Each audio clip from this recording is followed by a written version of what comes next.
live stream. In this video I'm going to be playing Assassin's Creed Origins. This is episode 11 of our Assassin's Creed Origins series, so if you'd like to get caught up you can check out the other videos, but you really don't have to because I'm going to summarize the story really quickly and let you know more or less what's happened.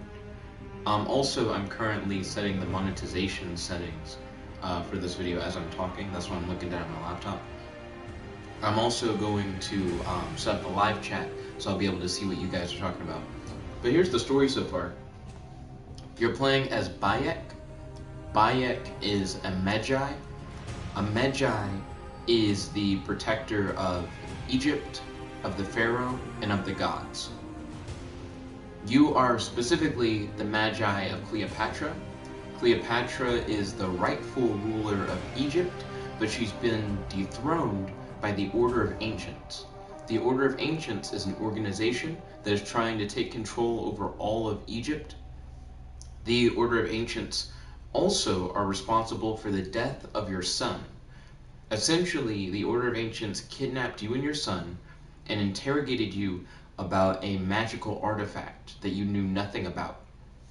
They thought you would have more information on it, considering that you're the Magi, which makes you privy to a lot of Egypt's greatest secrets, but you had no idea what this artifact was, and you weren't able to really, satisfy their questions. So when you try to escape, they trick you into killing your own son, and then they leave you for dead. But you don't die, and you swear revenge against the Order of the Ancients. Cleopatra has commanded you to take down the Order of the Ancients and help her regain her throne, which you are doing alongside your wife, who is a close friend of Cleopatra's. And that's pretty much the story. You're going around Egypt, finding the members of the Order of the Ancients, and assassinating them. Let's see, so monetization settings have been set. So now I'm going to open up the video so I'll be able to access the live chat. Here we go. I tried to set it up a second ago and it wasn't working, so I almost got it.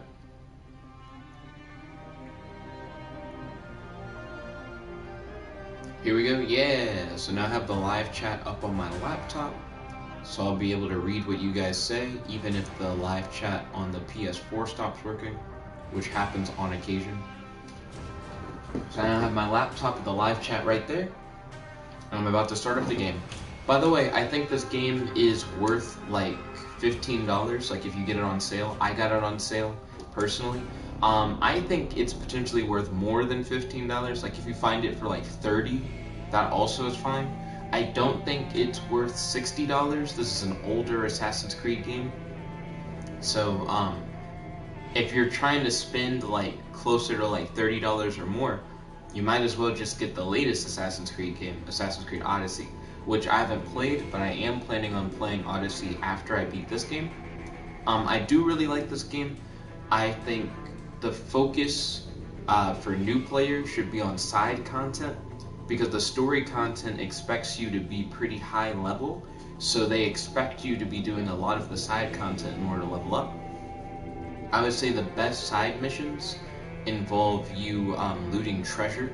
I constantly have been praising the treasure hunting missions in this game because they're all based around you going to hostile areas and trying to find treasure. And the best treasure hunting missions are ones where the treasure is easy to find but hard to get to due to the hostiles in the environment. There are some bad treasure hunting missions, like some where they don't have hostiles and the treasure is really difficult to locate. But I will say that the treasure hunting missions are the ones that I find the most fun. I'd say after that, I really like the fort missions. Those are cool as well.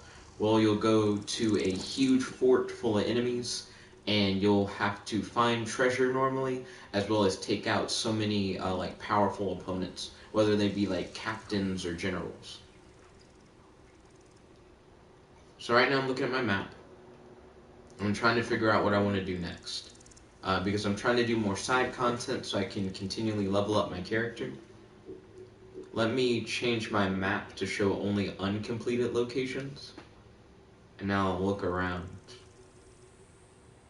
see if there's anything particularly interesting. I saw a treasure hunting mission further down on the map, but I'm scanning over this real quick. I should be streaming for hours, by the way, so there'll be plenty of content for you guys to watch if you guys are excited for more Assassin's Creed. I do want to do some non-Assassin's Creed videos during the week. I know tomorrow is going to be a poll, so tomorrow Assassin's Creed Origins will be one of the options that we could do, but it won't be guaranteed to be up. So definitely stay tuned for tomorrow's poll.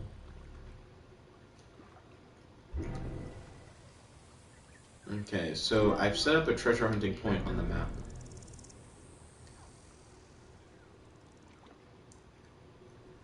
I could fast travel there. There we go, so I'll head over there.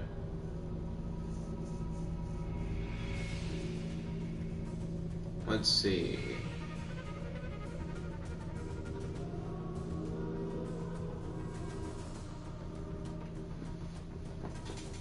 So I got a message from my girlfriend, so I might hit that up while the loading screen is going.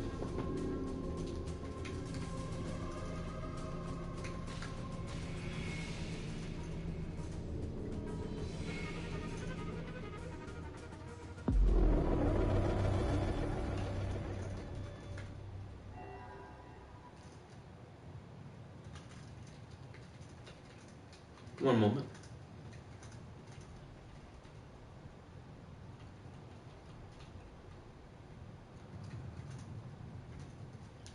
I'm trying to figure out how to phrase something to my girlfriend.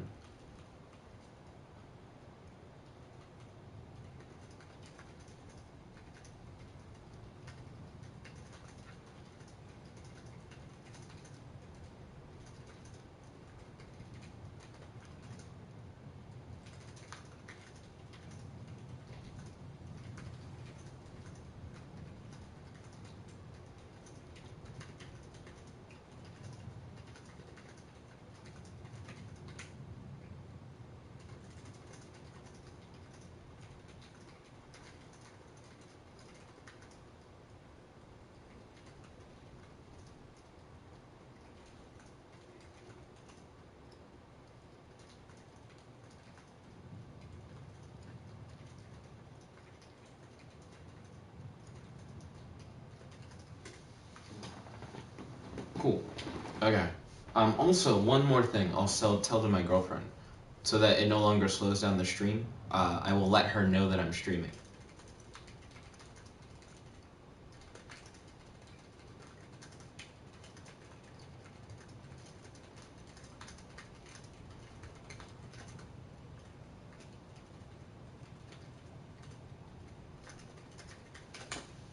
Cool.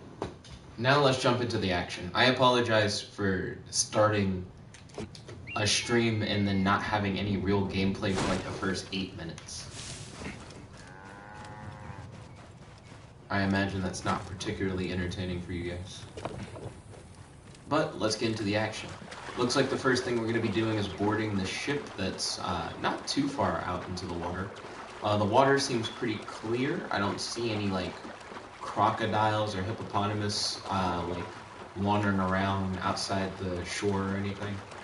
So we should be able to swim directly up to the ship. Hopefully we're not spotted by a guard or by like a ship that has guards on it, because that can happen.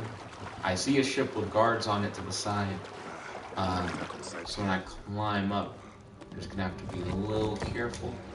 Let's see. He's level 15, I'm level 17. So I'm gonna have a pretty good level advantage. I'm gonna try and move this body. I'm just gonna place it like here. I just don't want someone to be able to look to the side and just see that he's dead. Okay, and that's literally all you have to do on this ship. So, I can leave now. Matter of fact, since no one saw me, I can probably fast travel to the next thing that I want to do. Beth said, can we continue what we were talking about through here? She said, I feel like it isn't really resolved. Sure. Feel free to give people context, though. No one would know what you're talking about, like if you didn't describe the situation. You know what I mean? So feel free to, in the live chat, just describe what we're talking about, and then we can continue where we went from before.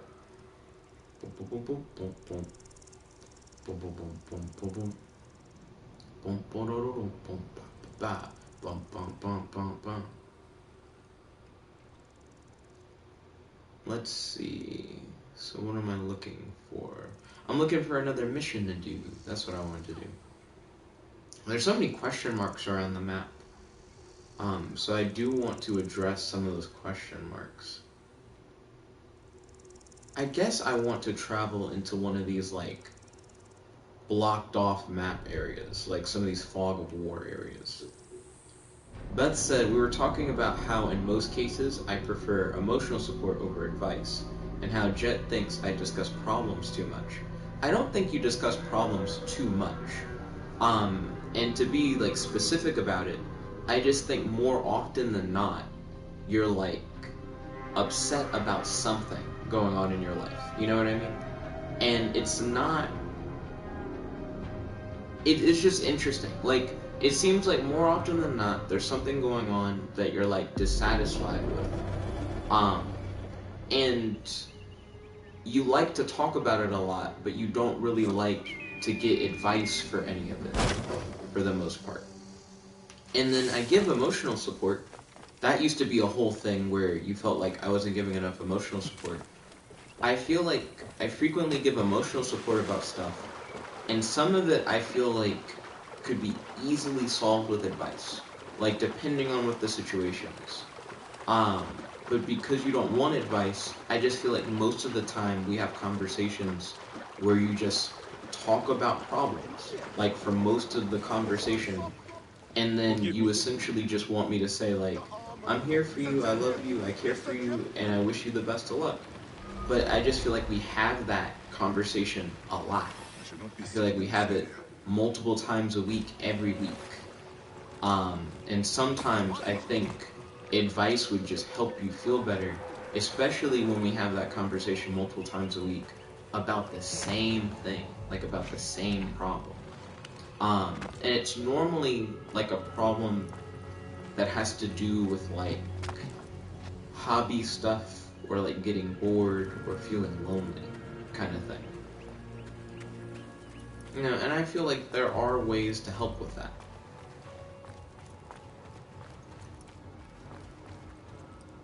I'm not saying there's anything wrong with you like speaking your mind or talking about like what's wrong. It's just, it seems like you want to vent more often than not, and it can just feel a little draining, especially when I feel like I could help. Like I could help you feel better, but you just don't want my help. And then part of me feels like, if you don't want my help, then like, why are you telling me? You know what I mean?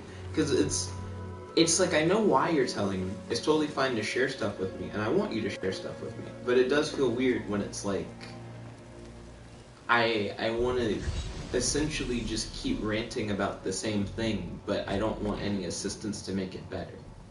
You know? But I get that you're just venting. You know what I mean? It's just, that can be taxing on the person that you vent to.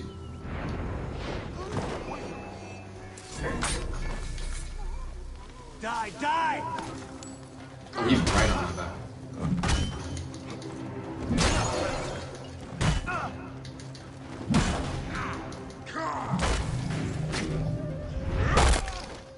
Got him.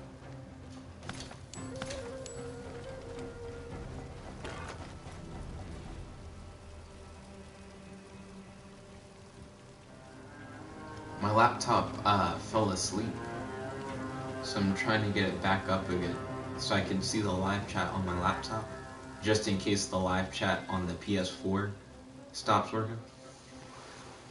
But I'm not able to wake up my laptop. I keep moving my finger on the mouse. None's happening. I'm sorry that I've been so distracted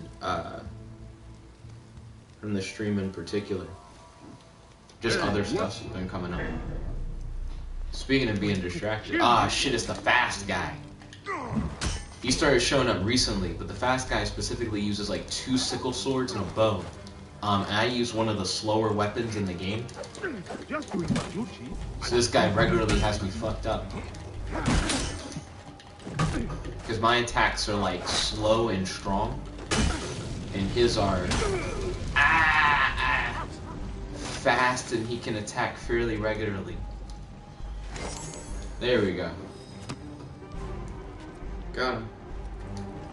Where's the captain? Oh, you're the captain? Bam. Bam. There we go. Area complete. Beth said, I'm trying to get better about it. She said, I feel lonely.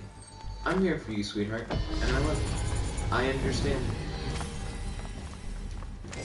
Beth said, without a lot of social interaction. We can always talk, you know? It's just recently, the stuff that you want to talk about is that you feel lonely. You know what I mean? But it's like, we could enjoy each other's company and not focus on missing. Like, it's fine to talk about missing people. It's just, we could just talk about stuff that we like. You know what I mean? Because I get where you're coming from. Let's see, Beth said, I'm trying to solve that by reaching out more. Could you define what you mean by, like, reaching out more? Let's see. So, I'm gonna check my map. There's a treasure hunting mission. Oh, that's not a treasure hunting mission. That's a fast travel point on top of this pyramid. I'm down to investigate that. That seems cool.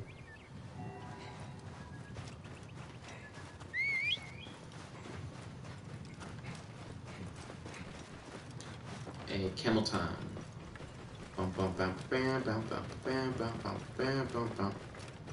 Beth said, by messaging peeps more without getting too clingy. I'm fine with you talking with me, Beth. Like, if you want to, like, talk together more, that's totally cool with me. Volt said, yo, what's good? Yo, Volt, welcome to the stream. It's good to have you. How's your day today? Do you have any questions for your boy? Do you have any discussion topics you'd like to talk about on the stream? I'm about to climb this big-ass pyramid. But yeah, Beth, like, I'm totally fine with us talking more. Especially since you've been feeling lonely. My main thing is just, it seems like recently you mainly talk about, like, just, it's weird to say, like, negative stuff, but, like, negative feelings that you have. And a lot of times you don't talk about, like, solutions for feeling negative. You just talk about feeling negative. But then you don't want to hear about solutions for feeling negative. So it kind of hurts me, because it just seems like you're always hurting. You know what I mean? But I'm like, I want to help you not hurt. And then you're like, but I don't want your help not to hurt. I just want to rant, more or less. I feel like that's fine. It just seems like that's more or less like a constant thing recently.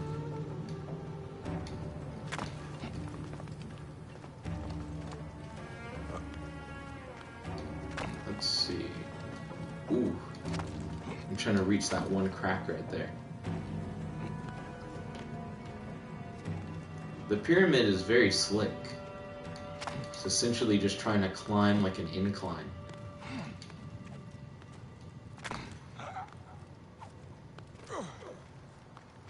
Excuse me. I like that climbing the pyramid is kind of difficult.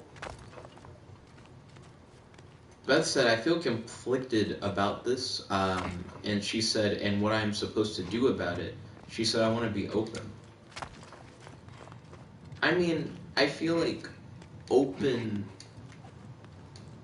because when you say that you want to be open, I think you're saying that you want to be, like, more open about, like, talking about, like, how you feel. And it's totally fine to talk about how you feel, but there are multiple forms of openness. There's, like, openness by, like, being open about, like, speaking about stuff, and there's openness about being, like, receptive. You know what I mean? And I think it's more of an issue of receptive openness rather than, like, speaking out openness. Like, I think it's fine if you want to, like, talk about how you feel, but I feel a little restricted on being able to, like, share advice or my opinion on your situation, because it seems like you're not as open to that. You know what I mean? Like, it seems like if I do that, it's seen as like a negative thing. So it's more openness the other way. Like, I'm fine with listening, which is what I've been doing, but I want to also be able to, like, put my input in. Because I don't want all of our conversations to more or less be like, yo, I have, like, this stuff about RoboCop that I've been looking up. Oh, the RoboCop. And then you're like, I'm sad about something. And then I have advice, but you don't want it. And then I just go, well, I love you. I wish you the best of luck. More stuff about RoboCop. You know, like, I just want to be able to potentially help you feel better with stuff. Bolt said, my day's going fine. How about you guys? Oh, fantastic as always. Thank you for asking, my guy. I'm glad to hear that you're doing well. Have you contacted Emo Shape yet? Let's see. Beth said, but I don't want to overburden you. Again, it's not really, like, it's not... like, it's weird to describe. I feel like my concern is more that, oh, I can slide down the pyramid? Hold on. My concern is more... I should have a look. Wait, there's a camp somewhere? What are you talking about? Sorry, the game's still going on.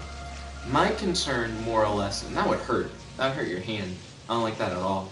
The pyramid would be hot, because in the sun, you got all those cracks. You have a cut-up hand. Your body weight's pushing down. Anyways, my concern is more that it just seems like, because you don't really want advice a lot of the time, I just feel like you end up having to repeat the same, like, stressors, like talking about the same stressors over and over again. But I feel like if we went over the advice part of it, you might be able to more quickly overcome some of your stressors.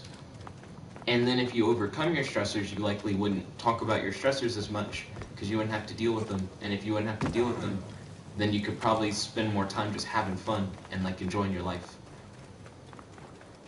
Steph said, yo, what's good, Nick? It's Stefan. Yo, Stefan, welcome to the stream. It's good to have you. How's your day today? Do you have any questions for your boy and any discussion topics you'd like to talk about on the stream? Volt said, yeah, I have. I got a response, but it was really just them saying my project idea sounds interesting and asking for more detail. That's good. That's how my initial response was. Keep doing that. Keep on that. That's how you get those sponsorships, my guy. I would say that's like the exact same way that my project thing went. I asked them about it. They said it was cool. They were like, can we know more about it? I said more about it. You know, like, that's kind of what they have to do. Because I doubt they'd give you a sponsorship, like, straight out the gate. You know what I mean? You gotta like, give them more information. Answer those questions. So I think that sounds promising, Volt. That's good. Volt said truth.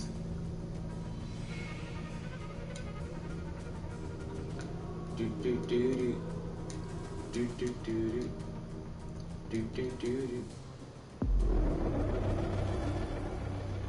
For work, the stuff that I make in Dreams, we're now calling it research simulations. Before we were calling it like the VR project, but Dreams isn't VR compatible yet, so they're called research simulations now.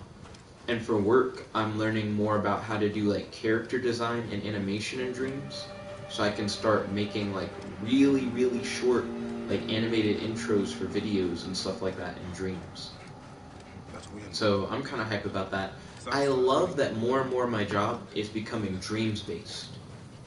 I like that because I feel like I'm learning more about like how to do like game design and animation and stuff like that as a part of my like normal job, and it's considered like a research thing because a lot of what I make in Dreams is based around like teaching people about cybersecurity threats and vulnerabilities in different situations. So it allows me to combine like my enjoyment of creating games and creating like media and Dreams with like my career-based passions. It's like a nice like mix of both. I've been really digging that. Wait, hold on. Why am I locked onto a question mark? And why am I running on foot? Oh, I haven't entered this area yet. Okay, the question mark is to help get me into the area of the map that I haven't figured out yet. Now, why I'm running on foot, I think it's because I just didn't think about my camel until like 2 seconds ago. Beth said, what is a good solution to our problem? She said, mixing emotional support and advice. I mean, I just feel like if you are comfortable with me giving advice when I have advice to give, I think that would be good. No one said anything about like getting rid of emotional support. I would still give emotional support. I would just also give advice. I feel like sometimes you act as if I can't do both things. I can just do both things. You know what I mean? Also, damn, the sandstorm is fucking crazy. The last time I was in like a crazy sandstorm in this game, there were raiders that specifically only attacked when there was like a big ass sandstorm. I'm curious if I'm about to get like attacked by raiders, because that's the only other time this has ever happened. Beth said, then just give advice when you feel it is appropriate from now on. Okay, yeah. That's what I would prefer to do. I appreciate it. It's just before that's been seen as like a problematic thing. So as long as you're comfortable with me giving advice just whenever, then I'm cool with that. Beth said, welcome. Oh, these guys are strong. Oh, these guys are hella strong. I'm almost dead. Getting the fuck out of here. I think that was their treasure. I think I straight up like stole all their treasure and they were hanging outside during the sandstorm. Those guys are hard as fuck. I just realized they were chilling outside during a sandstorm. Beth said, now all is resolved.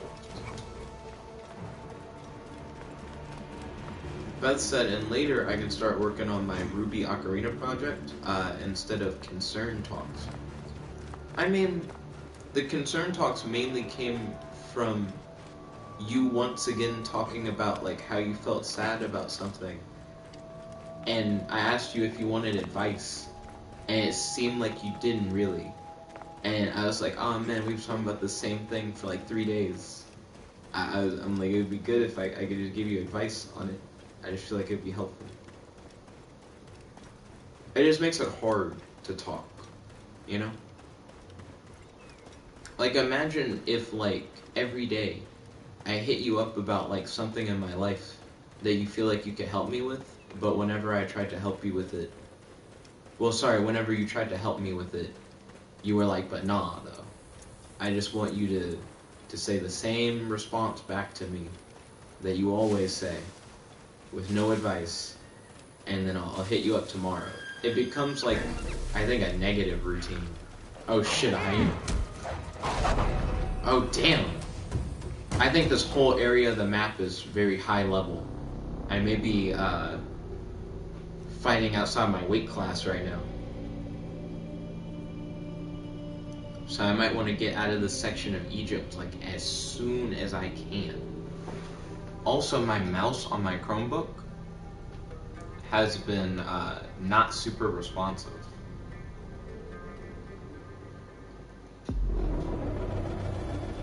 Let's see, Steph said, remember me from high school? Are you Stephen Mitchell? Like, are you, like, specifically, like, the Stephen that I know from, like, grade school in general? Because I've known Stephen Mitchell for longer than just high school. Also, Stephen Mitchell I went to, like, college with as well. You might be a different Stephen. Steph said, yes, sir. Hey, I remember back in the day, you were really into, like, Insane Clown Posse. I remember you had, like, an old math workbook that you had dripped some Faygo onto, and it started growing into, like, a mold, and you're keeping it as, like, a pet mold. You'd occasionally, like, give me updates on it. I remember we once had, like, a project that we didn't do, and on the day of the project, we just threw something together, and we ended up doing really well on it. Steph said, yes, sir. He said, yes, sir, that's me. How you been? I hope you've been doing well. Beth said the concern talk was necessary. She said, you know how I don't enjoy concern talks as much as hobbies, lol. Well, then we should talk about hobbies more. I think that's the other thing that's made me feel weird about it, Beth, is that like whenever you do talk about like a problem that you have in your life, but you don't want advice about it, it sounds like a very one-sided concern talk, where you're like, there's something bothering me, but then you're like, but I don't want any advice, so I can't get any help. And it's like, what? It just feels weird. Stefan said, haha, yeah. He said, those were the blunder years. Steph said, used your sock. I remember that. I had to take my sock off as a part of the project. Steph said, I've been pretty good. I've been working a lot. Ooh, what do you do? Like, what's your job?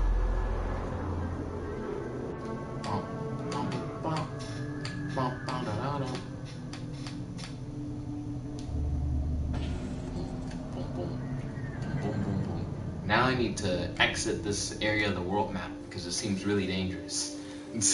I'm way too low level to be here. Volt said, we're having the first initial meeting about the plans for the game within the coming months. He said, I'll give updates once the meeting is over. Nice! Yo, I hope the meeting goes well, Volt. Beth said, then can you just give advice when appropriate so we can have better conversations? Yeah, that was the conclusion that we came to like a moment ago. So yes, I still agree with what we talked about like a few moments ago. There's a huge like blue area of the map that doesn't have shit on it. Like there aren't even like question marks there. I think that's interesting. Also, this one area has many fast travel points. So I guess I'm gonna have to go to this one next. Stefan said I am an apprentice maintenance technician. Nice. How's that going for you? Are you excited? He says I work in a factory. Cool. I hope that you're enjoying it. Like I hope that you're having fun. Speaking of fun, what do you like to do for fun? I still feel like a lot of my memories of like us hanging out are still based on us being younger. So I don't know how much like you've changed. Like, do you still like Insane Clown Posse? Do you still drink a lot of Faygo? Because I mean that's kind of what it ends up coming down to. Is like I have like select memories that really stand out. But I do remember us like talking and hanging out like a good bit. Beth said, gotta go eat dinner. Love you. Love you too, Beth. I hope you enjoy your dinner. I'll talk to you soon. Stefan said it's hard work, but I love it. He said very rewarding. That's good to hear, Stefan. Let's see. I'm trying to figure out what would be like the best questions to ask. I guess one would be, so when did you learn that that was like the type of work that you really loved? Like what got you into that particular career field and inspired you to continue pursuing it? Stefan said, no, I don't. Haha. He said, I play video games, some. He said, not as much as I would like. Been playing New Vegas a lot. Yo, that reminds me of another thing. So I remember when you suddenly got really into Skyrim. I remember for a good bit when we were younger, you used to talk about Insane Clown Posse, Insane Clown Posse, and Faygo. And then one day you started talking about Skyrim like a lot, like you had like gotten like really into the game. So it makes sense that you would vibe with New Vegas, since Skyrim and Fallout are both like Bethesda titles.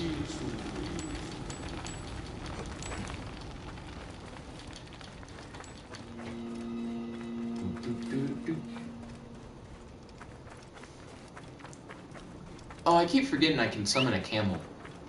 I just spend most of my time like free running through the environments.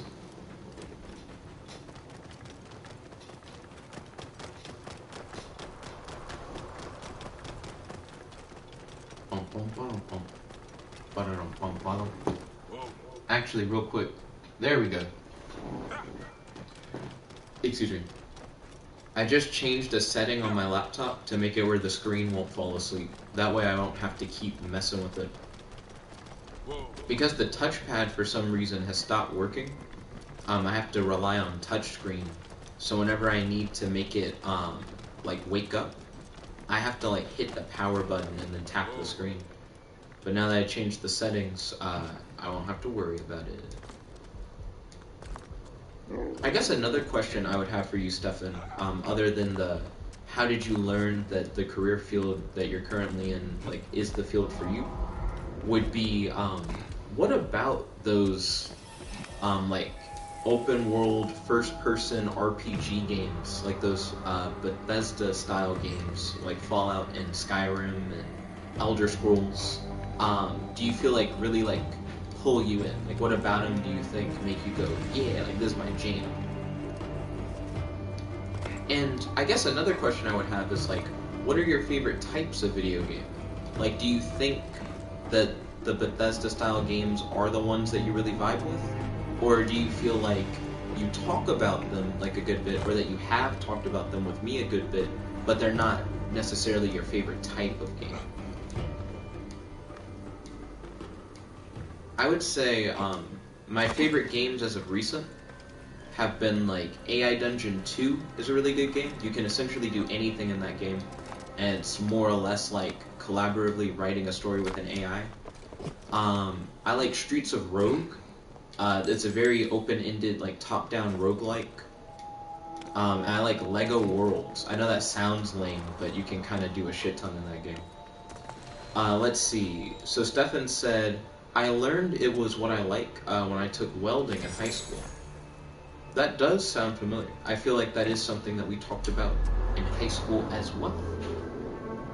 Volt said, okay, so right now we're leaning toward procedurally generated terrain, but we aren't sold on it yet. What are the pros and cons of using procedurally generated terrain in the RPG game that you guys are working on? Let's see. So we found another fast travel point. So next up we need to travel to...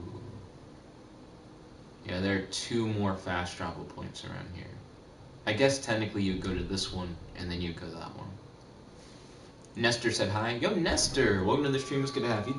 How's your day today? Do you have any questions for your boy? Do you have any discussion topics you like to talk about on the stream? Is this where you would do the leap of faith? Yep. You'd be dead as fuck.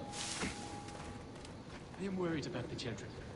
Estella doesn't usually go adventuring. Whole fucking underground army down here. This is crazy. Bring Hetano back unharmed. She always does.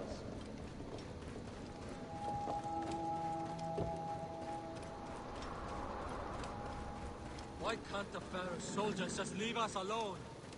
Yeah, I guess this is like the location of the resistance. They're out in like the searing desert.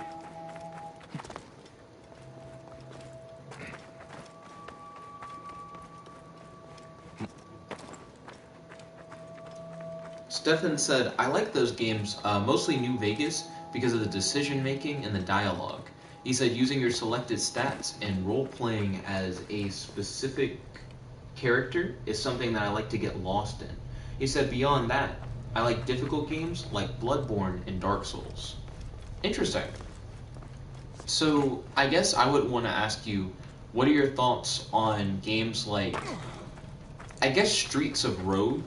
Because in AI Dungeon 2 you can do anything, but it's not like a stats-based game. But Streets of Rogue lets you pick from like a bunch of different classes.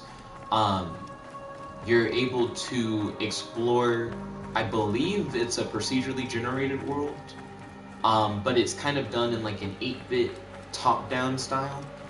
And it's an open-ended game where you're able to like level up your character and gain different abilities, and you're given mission objectives, but the game doesn't like restrict you on how you can like complete those objectives. You can choose to do those objectives like in any way you want to, using like the environment and other NPCs and the abilities that you have at hand. I've been highly recommending Streets of Rogue to people because I feel like it's a game that's really easy to pick up and to even play with friends online. But it also is just like a really good game for like emergent gameplay experiences where like the world around you feels truly interactive and you feel like you can kind of do whatever you want in the world. Not to the same extent as like AI Dungeon 2 where you literally can, but you can play the game the way you want to and have a fun time doing it. It's not first person and it doesn't have like the best graphics in the world, but even from the little bit I've played of it, it seems like the perfect game for like a RPG experience that's like a roguelike that you can play alone or with friends, and just have like a really fun experience every time. But that's just me. That's me gushing over Streets of Rogue. I think you might like it, is what I'm saying. I still need to play more Bethesda style games. The only ones that I've really played, I played a little bit of Elder Scrolls Online, like barely any Elder Scrolls Online. I played some Oblivion, but when I played Oblivion, I was like younger, and I didn't fight anybody. I like went around and I picked flowers. I wanted to get in like alchemy, and I think what made me stop playing it was that I didn't really like I didn't like that you could fast travel. I didn't know that fast travel was a part of the game, and as soon as I learned that you could do it, I was like, half of what I do in this game is walking around. You mean like walking around is unnecessary? And I just stopped. I just didn't want to play it anymore. But now that I'm older, and now that Skyrim is like constantly on sale, maybe I'll like pick up Skyrim and try it out and see if I like it. I feel like it might be cool to get into. When it comes to Souls-like games, I haven't really played any. My friend Kratos really wants me to get into like Dark Souls, but I'm not a big medieval fantasy guy. So I'm thinking about playing like a Souls-like game. So rather than, oh shit, sounds like there's a wildcat behind me. I'm gonna call my camel. If the camel can get past the wildcat, then I should be able to get past the wildcat. Yeah, let's go. Let's get the fuck out of here. Okay, so... keep going. Okay. I was talking about Souls-like games. I'm not really big into medieval fantasy, so I more than likely would play something like Jedi Fallen Order, because it's kind of like a Souls-like-ish game, but it has sci-fi elements. Or, whatchamaffuckit. The anime one, everyone said it's like anime Dark Souls, but I can't remember the name of it off the top of my head. I'm interested in that one. Volt says the pros of them making a procedurally generated, like, terrain-based game is that it can save space and allow for infinite exploration, but the cons are how long it takes to design and how hard a story is to write. I would say another con of procedurally generated terrain in gaming is that if you don't have enough variety, a lot of the worlds can feel samey. I know that was a big issue that a lot of people had with No Man's Sky. Let's see, Stefan said, I prefer Bloodborne. It has a dark Victorian vibe and Lovecraftian elements. I've seen my friend Aiden play like a little bit of I almost said Bloodborne. I've seen my friend Aiden play a little bit of Bloodborne, and I've heard people in the live chat talk about how it's like somewhat Lovecraftian. I don't know. Like, I haven't gotten enough into Lovecraftian-based, like, fiction to know whether or not I like it. I recently learned about, like, SCP and what that was, and I'm interested in learning more about SCP, but I haven't really looked too much further into it. And then outside of SCP, Volt, the guy who's currently in the live chat talking about the game that he's working on, he makes like Lovecraftian monsters and stuff like that. And I think it's really cool, but it's still something that I'm like new to, and I'm not sure if like I'd be super hype about a Lovecraftian RPG or if I think it would just be okay. My friend Aiden also likes at least the concept of cosmic horror, but he doesn't want to read Lovecraft. He's like, everybody talks about Lovecraft, but there has to be other good cosmic horror. So he like tries to purposely avoid Lovecraft and find other cosmic horror. But everywhere he goes, because we'll go to bookstores to look for stuff, everywhere he goes they go, why don't you just like read Lovecraft? Why don't you just look at Lovecraft?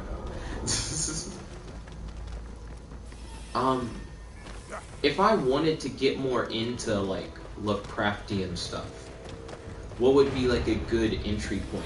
Like, would you recommend Bloodborne? Would you recommend that I like read like a Lovecraft book? I would probably prefer something like short and like beginner friendly, like something that's not too deep into the lore to where if you didn't know anything about it you wouldn't get it, but also something that isn't like too long, so I still have time to pursue like other hobbies and to stream and do stuff like this.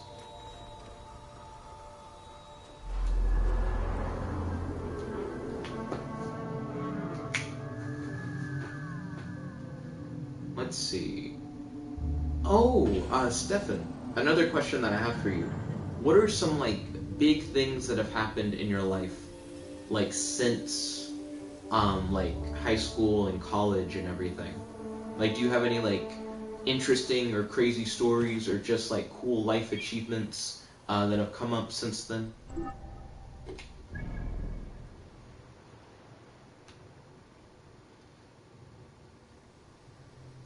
There's so much like fog of war that is yet to be explored.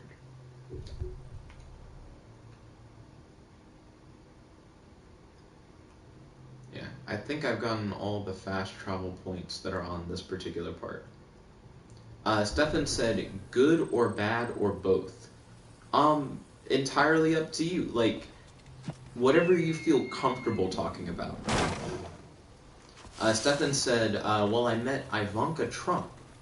Tell me more. Like, how exactly did you guys end up meeting? Also, I'm nearby a treasure hunting thing. Is the treasure in that camp over there? I'm a little thrown. I might have to come back to this treasure thing later. Right now I'm trying to unlock all the fast travel points in the world.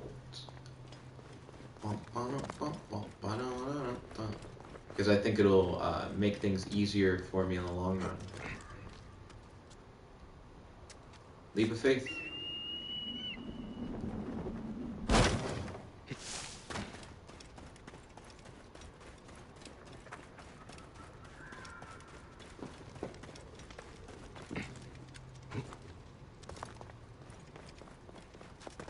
Stefan said she visited the apprenticeship class thing that he's a part of because the program got federalized. That's interesting. Did she like give a speech? Did she talk about how like it's important to have like more people in the industry, especially like young people, to help keep things thriving, and how you guys help to keep everything going, and how like much she like appreciates like your work? Or was she just like, hi? You know, like, how was the interaction? Did you get to like talk to her like directly or anything?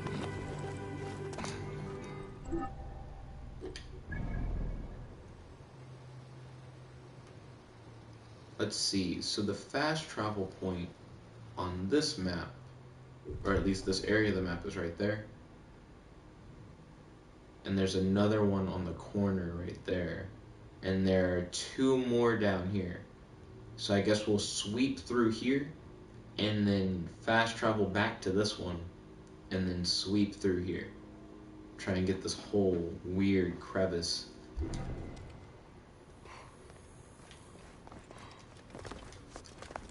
Stefan said she gave a speech about all that. Had to talk in front of her about safety. And yeah, it was face-to-face right next to her. Nice. Do you feel like you enjoyed it? Like, do you feel like it was like a cool moment? Was it like fun? I definitely would love to hear your thoughts on that.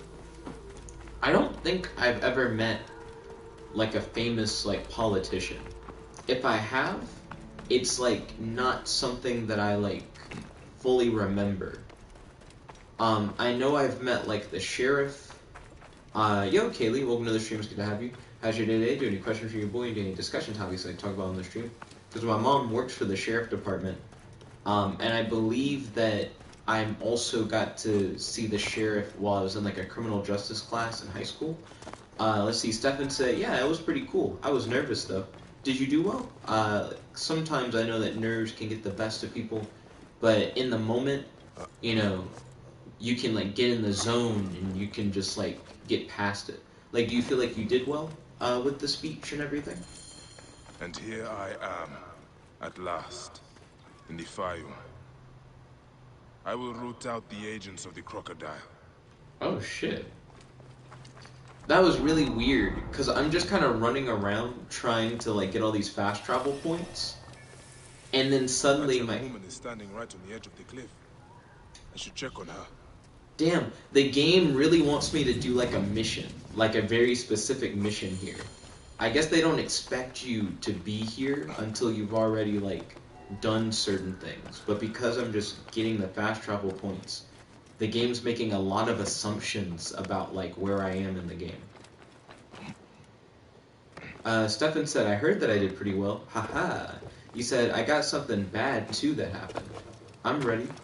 Also, I hope everything's okay. But yeah, I'm down to hear it.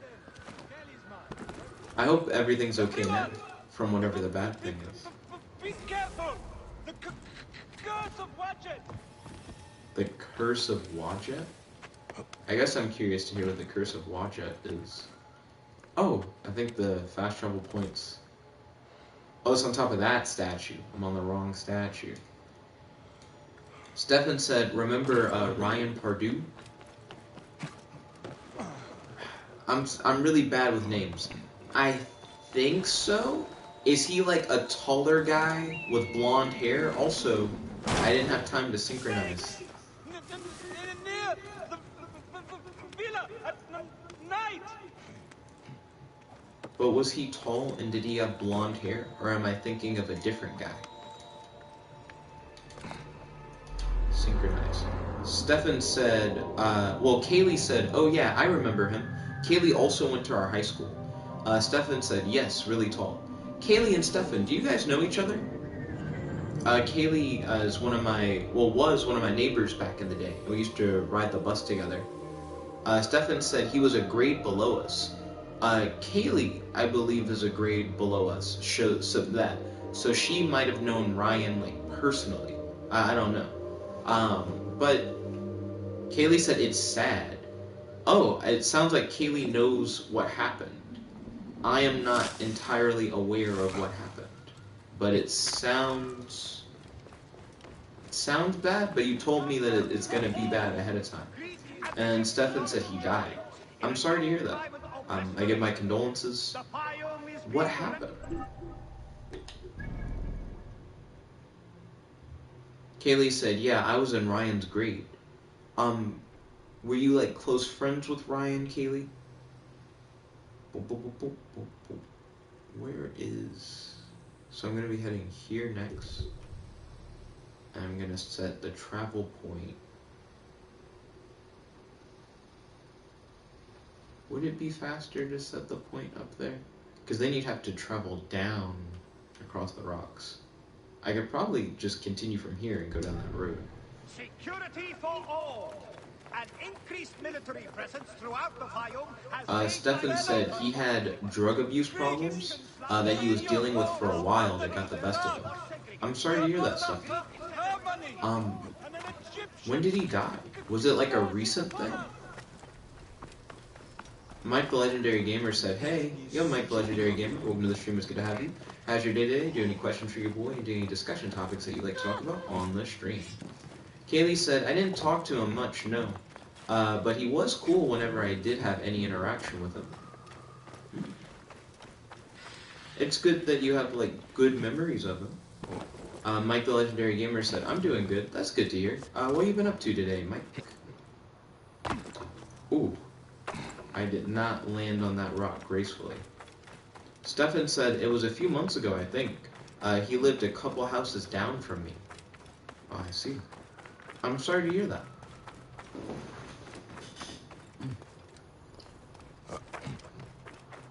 If you ever, like, want to talk about anything, or to, like, whether or not, like, you need to, like, vent, or just have someone to talk to, like, I'm here for you, my guy. Also, are we connected on any social media? To be honest, YouTube kind of is my main social media, but I am also on other stuff. Stefan said, anyways, that's about it. How have you been? And then Stefan said, I appreciate it, man. Yeah, no problem. I've been pretty solid. I graduated from college in 2019, so May 2019, essentially a year ago. Since then, I've been working full-time as a research engineer for the Center of Cybersecurity Research and Education. Stefan said, probably not. He said, I don't really have any social media. That's fair. I still use, like, Facebook Messenger or whatever. but I'm not very responsive on it, sadly, which is something I need to get better at. But I just find myself distracted by a lot of stuff most of the time. But I have my own apartment, which is where I'm at now. I finally got a driver's license. Like for most of college, I didn't have a car because I lived on campus. But I finally have like a driver's license. I have my own car. I have my own place. I'm working full time. I've been dating my girlfriend Beth. She was on the stream earlier on YouTube. She's like Tiger Chick 2000. Beth and I have been dating since May of last year. So also like a year ago. Though I didn't start working in May. I started working last year, July 3rd, because it was the day before the 4th of July. So I've been working for almost a year, full time. But I've been in my relationship now for a little bit more than a year, and things have been going well with that. I got like married and divorced a few years back. That was really weird. That happened like really quickly. I'm trying to think. Are there any other like big things that have happened? I don't know. My mom's engaged. That's not really related to me. I'm trying to figure out what's something big.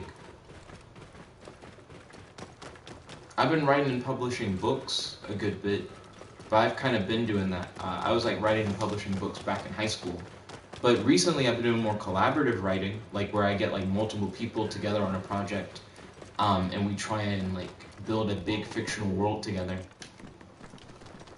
We're still working on volume 3 of this book called Heart of Heroes, which is a superhero universe that we're creating that's supposed to all be in the public domain. So we're all writing it together, but we're writing it in the hopes that anyone can use any of it for their own works. And they don't have to like credit us or anything. They can just use all of it for free. That's another big thing. I got a sponsorship from a company that claims to have created a sentient artificial intelligence to make like a little game for them. And I made like a little dinky text adventure game. It's cool. I feel like I could have probably done more than what I did. But I've been distracted by like hobbies and hanging out with friends and my full-time job, so I haven't really put as much into that as I think I want to. Like, I feel like I would want to spend more time on it. Excuse me. And maybe, like next year, like maybe like during spring break of next year, or like the Christmas holiday of this year, I'll put more time into that, I guess. I'm trying to think of other cool stuff that's happened. Some of this I have to reach like farther back in time. You mentioned meeting like a famous person. I think most of the famous people meeting stuff I did was probably closer to like high school, because I used to go to Dragon Con every year in Atlanta. And I met like the creators of like the Teenage Mutant Ninja Turtles. I met the creator of Flaming Carrot, Bob Bundren. Bob Bundren's actually a really cool guy. He's actually how I met the creators of the Ninja Turtles, because he knows them and I knew him. I met the creator of Thanos. He's an older gentleman. The story about how I met him is interesting. So back when I was younger and I used to go to Dragon Con, I would pretend to have some role that would allow me to sit at like the front table at panels. So essentially whoever the guest was, they would walk in and then they would ask like, who am I? And I would say like, I'm like the bodyguard, or I like am the guy who like pours the water or whatever. And it allowed me to sit next to like a lot of like famous like nerdy people under false pretenses. I mean, I would pour the water if I said I was the water pouring guy, but the like bodyguard one is just straight up a lie. I'm not doing shit in regards to that. But that was really fun, like meeting different people. I ended up getting a scholar ribbon on my Dragon Con badge because I happened to sit at a panel that was filled with people from like different universities who were sharing their research on like comics and culture or whatever. and it was like everybody on this panel gets a ribbon, and I was sitting there, so I ended up getting the ribbon. So it gave me like odd, like false legitimacy or whatever. Like then I could start using that and being like, oh, I'm a scholar, as like an excuse. So it was like a privilege escalation kind of thing. Cowboy said, hi, yo Cowboy, welcome to the stream, it's good to have you. How's your day today? Do you have any questions for your boy? Do you have any discussion topics you'd like to talk about on the stream? Let's see. I don't know. I'm trying to see if there's any other, like, really cool stuff to share. I guess based on what I've shared so far, do you have any questions? I think that would be good. Cowboy said, Carol Baskins. Killed her husband, whacked him. Does it say, you can't tell me that it didn't happen? Bet him the tigers the snapping. Some Carol Baskins. Stefan said, what was that about getting married and divorced? So there's this girl, Maddie, who I was friends with since like early college days. So I knew her for like about like 4 years or so. We used to hang out like all the time. In college, I became a big fan of milkshakes. I used to not understand the hype of milkshakes, but Maddie used to always get like these Oreo milkshakes or whatever, and I would always ride with her to get milkshakes. So then I started getting milkshakes, and now I fucking love milkshakes. I get them with like tons of shit mixed in. You'd have to see some of the crazy milkshakes I get. We should go to Cookout together sometimes. They have really good milkshakes. But I get like 6 or 7 things mixed in my shakes. Anyways, Maddie and I used to hang out like every day. Sometimes she would like spend the night at my place or whatever. And we would just talk about like whatever. For the longest time, we didn't have a lot of like common interest, but it didn't matter. It's just like we kind of clicked. But essentially, we went to like a magic store in Decatur. And you may be like, what's a magic store? I'm talking about like a place where they sell like crystals and like you're able to find like spell books and stuff like that kind of thing.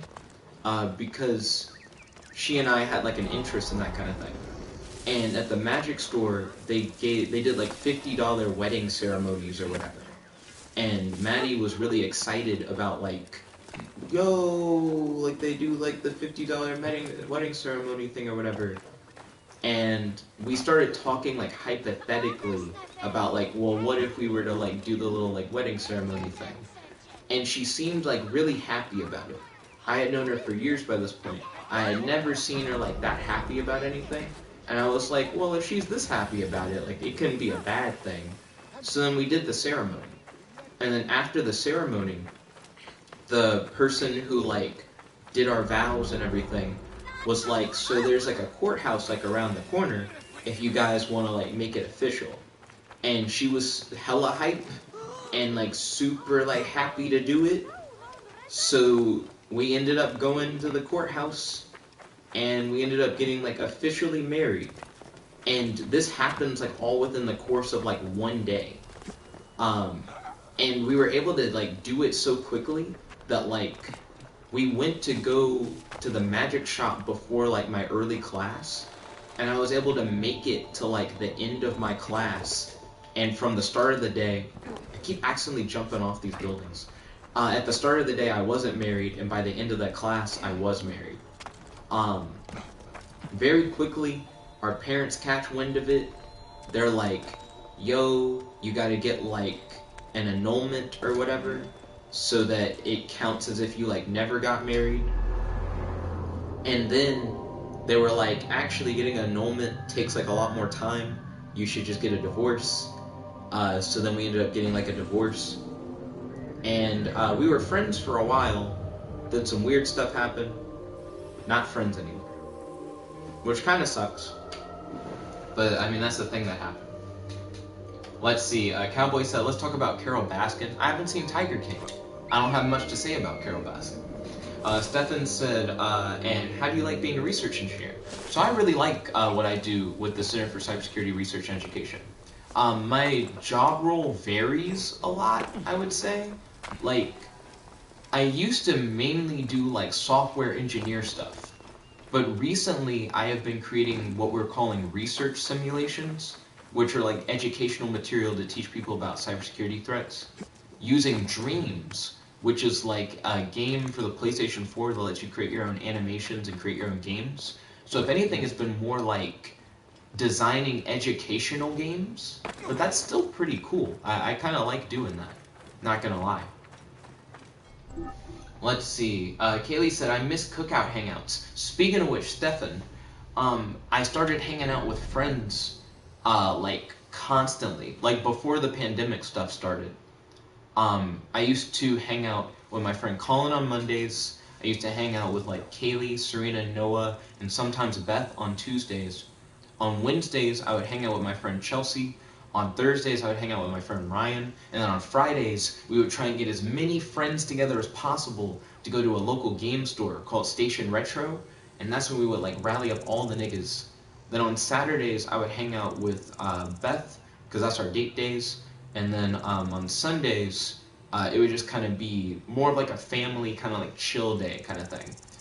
But if things get back to normal at some point, you're more than welcome to hang out pretty much any day of the week. I work from like 7 a.m. to 3 p.m. So after 3 p.m., I'm just kind of free.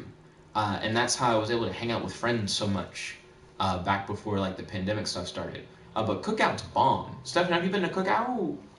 Cookout's great. Let's see.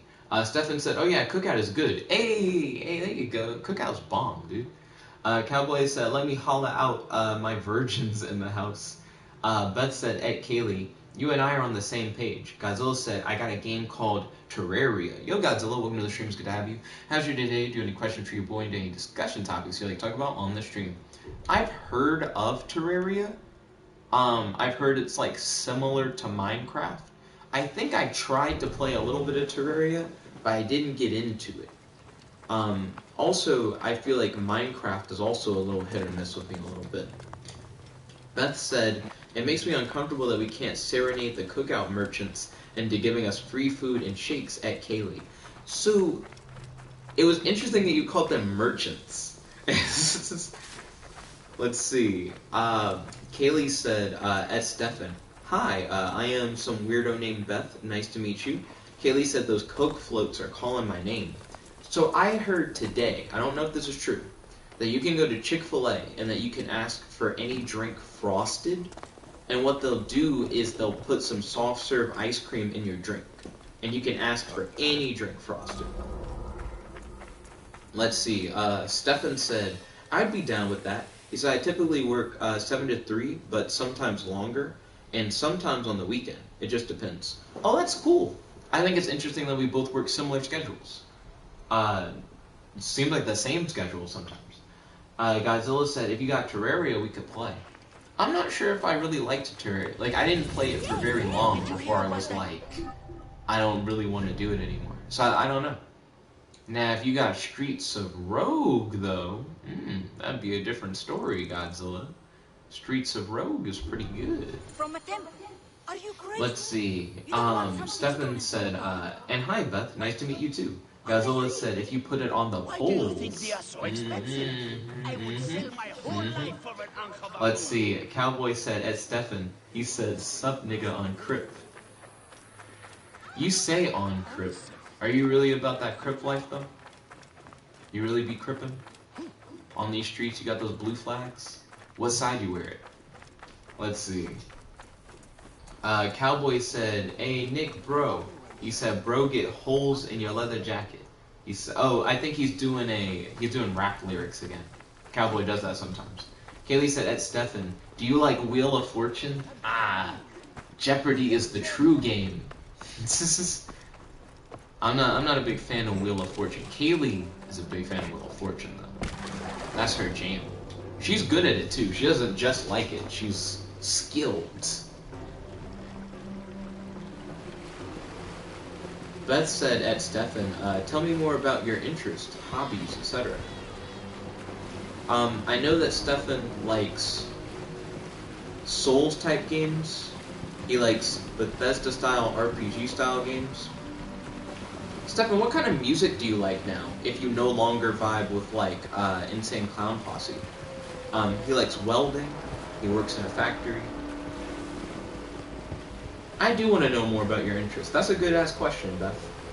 I appreciate you asking that question. Ooh, the fast travel point has appeared on the map.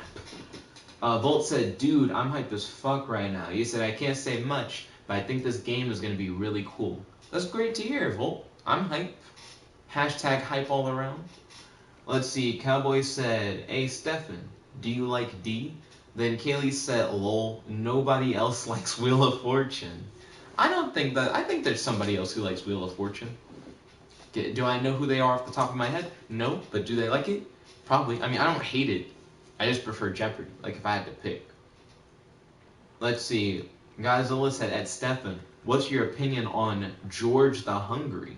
I'm not sure if Stefan's heard of the George the Hungry meme. Cowboy said, Eminem is greater than the Insane Clown Posse. I honestly haven't listened to a lot of Insane Clown Posse to be able to compare them to Eminem. I've recently been listening to Token. I had heard a little bit of Token's rap stuff before when I was younger, but I started listening to him again now, and I kind of like Token. He somewhat reminds me of Eminem, but I like him a little bit better than Eminem. Kaylee said, Stefan getting bombarded with questions. Facts.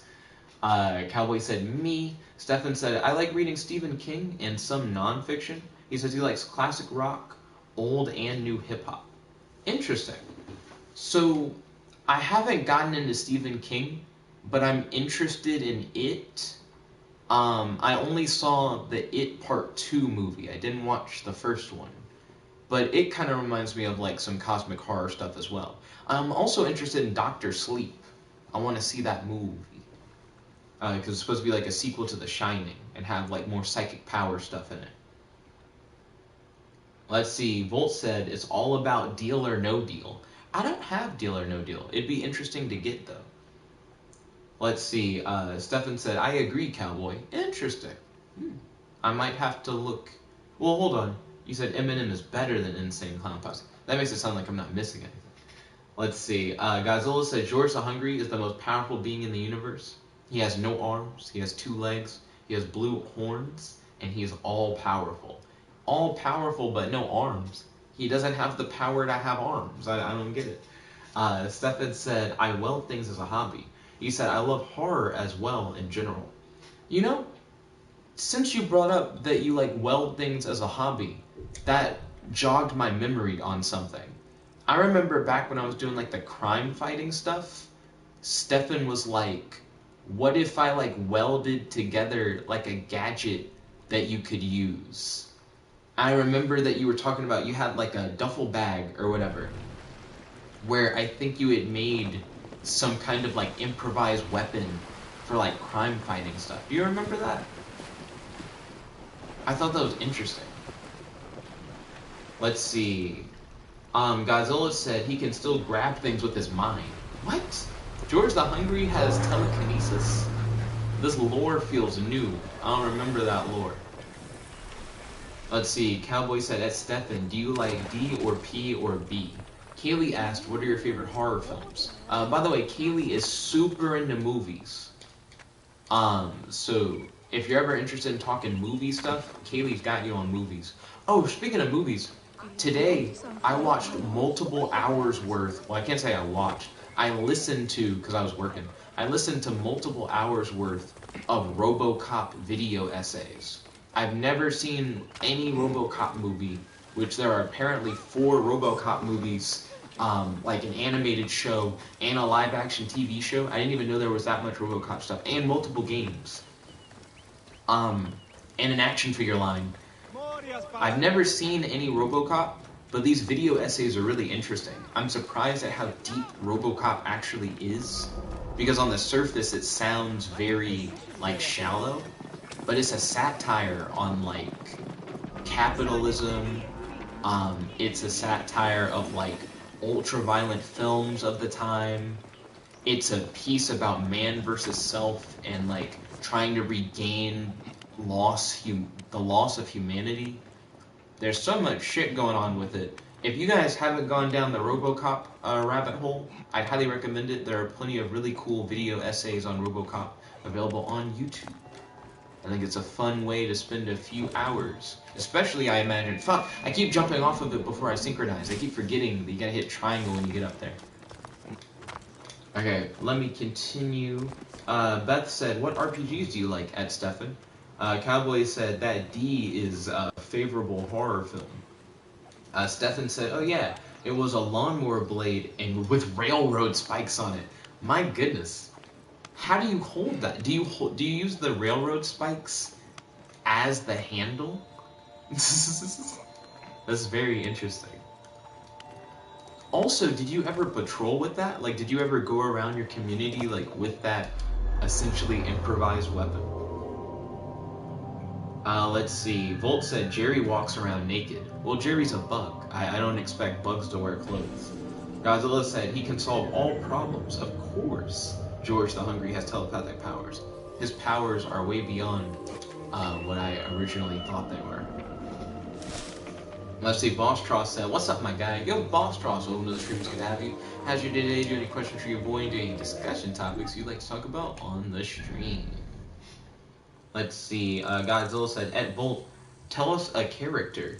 And then Volt said, what you mean? Godzilla said, tell us about a character in the game. Like Jerry. Volt, by the way, is working on multiple game projects, which is pretty exciting. You know who else is working on game projects? K-Leg in Dreams. I'd love to hear more about that. You know who else is working on multiple game projects? Kratos in and out of Dreams. If Kratos was here, I would also love to hear about that. Also, I'm behind on the Dream Team. There's a group chat that has, like, Kaylee, Kratos, and I, where we talk about, like, what we've been up to in Dreams. I just haven't looked at it for, like, days. Let's see. Boss Tross said, I'm good, what about you? And he said, nope, you have a good stream. Let's see. Yeah, I'm having a good day today. Thank you for asking. Fantastic as always. Hope you're doing well. I'm glad to hear that you're doing good. Let's see. Live chat's going so fast. Volt said, which game? Godzilla said Jerry, and then he said me. Stefan said, I have a few depending on what I'm feeling. For only shock value and makeup effects, August Underground Trilogy or the Guinea Pig series. I haven't heard of either of those horror films. Can you tell us more about those? Especially the Guinea Pig series. What is that? For horror, that's a very interesting title. Is it about, like, giant man-eating guinea pigs? Like the South Park thing? That's the first thing that came to mind. Let's see, Beth spammed in the chat. Jerry the cockroach showed up at my house yesterday. Jerry isn't a cockroach, but it's interesting that you name the cockroach Jerry. Now there are multiple Jerrys. Godzilla said, remember the platformer I'm making? Godzilla did talk... Oh, that's right! Godzilla's working on a game. He's working on a game in a game engine that I had never heard of before. It has a really interesting name. Gerard said, hey, Jet. Tuning in from work. I have a surprise for you. Yo, Gerard, welcome to the stream. It's good to have you. How's your day today? Do you have any questions for your boy? Do you have any discussion topics like talk about on the stream? Gerard, you appeared in a dream I had last night. Last night I had a dream where I went to Bridge Street. And when I went to Bridge Street, it was like merged with the like Charger Village food court. And it was like bigger. Like they like extended Bridge Street by adding some of the food court stuff. But it was all indoors. And a church had let out, because you know how they have church in the movie theater or whatever? And there are a bunch of people grouped together. And I was like, man, why are all these people grouped together? Because I guess my mind was still, even in the dream world, thinking about like social distancing or whatever. And then I saw you talking to like a group of girls about fighting games. And I like really quickly like went past you and said like, hey. Like I didn't want to interact too long because of the social distance stuff. But that stuck out in my head. For one, because I was like, it was interesting that I imagined him leaving church specifically. I don't know why that was the thing. But it's interesting to hear from you. How you been? I hope you're doing well. Boss Tross said, I'm good. What about you? Hope you're having a good stream. Yeah, fantastic as always. Thank you for the good wishes, Boss Tross. I appreciate it. Let's see. Godzilla said Jerry was alive. Gerard said, check your phone in a bit. Okay, I definitely will check my phone. I'll probably check my phone closer to 10 p.m. because at 10 p.m. I'm going to be messaging with Beth for our bet time, which is time that I set aside each day to talk with Beth for an hour. Let's see. Kaylee said, I'm making my horror game, right? Mm-hmm. So I already shouted out that you're making your game in dreams, Kaylee. Are you currently working on it? Like, while you're watching the stream?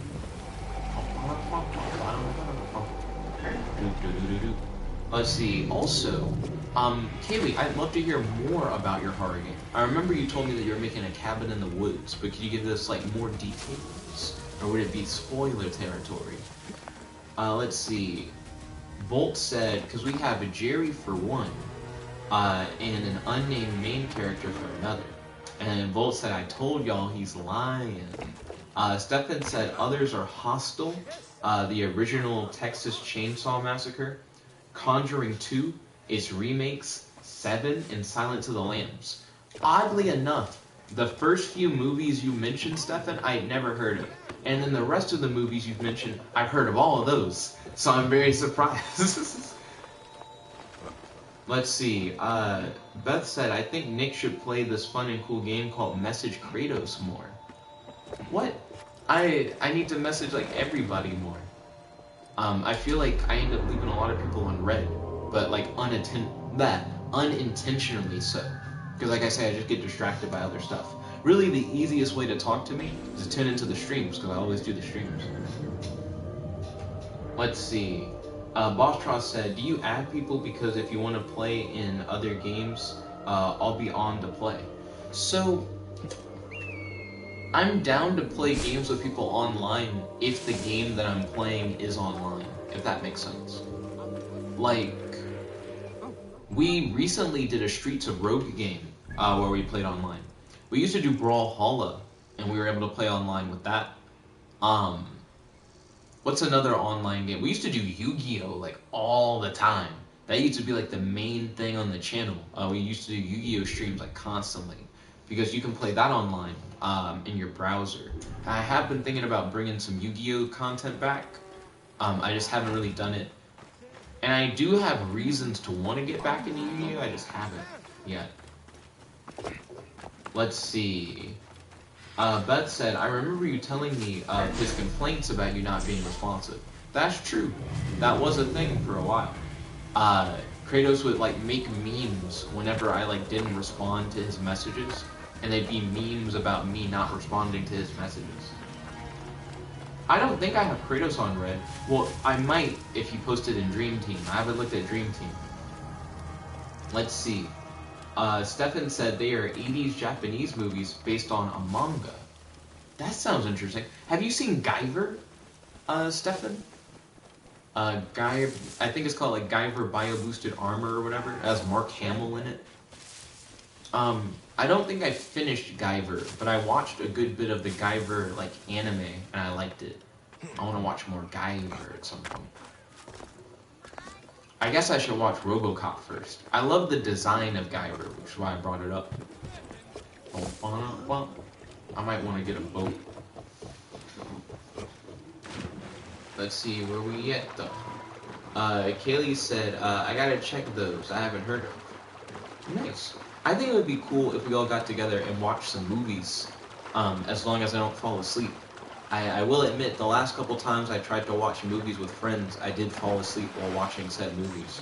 Also, Assassin's Creed Origins, I think it's literally programmed to be if you start swimming for too long, someone will show up on a boat that you can borrow. I legitimately think the programmers were like, players shouldn't have to swim across this whole area, so they will always be able to find a boat. Let's see.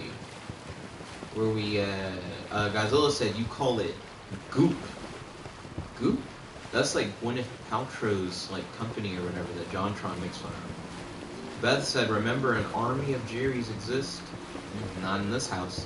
Godzilla said, but it's called Godot. And then Godzilla said, test. I think the live chat on the PS4 stopped working. But that's fine, because I'm able to read the live chat on my computer. Stefan said, and on the weapon, you held it on the end of the lawnmower blade. And then he said the spikes were the hammer end. You held it by the lawnmower blade? How do you not, like, cut your hand? Is the end of a lawnmower blade, like, dull? I don't think I've ever held a lawnmower blade.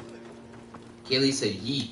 I was just saying I'm working on it now as we speak. Oh, ballin'. What's the name of your game? What are some details? Gerard said, hey, Jet, check your phone. I guess I gotta go check my phone. Give me a moment. I'll go do that. Beth said, yes, Jet should check his messages more in general. Boss Straw said, all the games I play are online besides Origins. What are some other games that you play? Steph said, I haven't seen that one. You might be interested in Guyver. I'm not sure if Guyver qualifies as horror, but it definitely has some graphic moments, if I remember correctly. Especially the anime. Imagine the live action movie also does. Kaylee said, I only like watching movies if I'm talking to my friends during it. And then Kaylee said, that sounds badass. Yeah, so Stefan does welding, and back when I used to do superhero stuff, he was like, I could like weld you gadgets. They sound really dangerous. I'll be right back.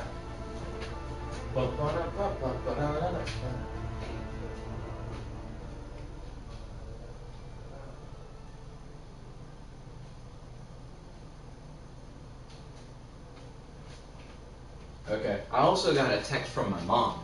So I better check out this text from my mom.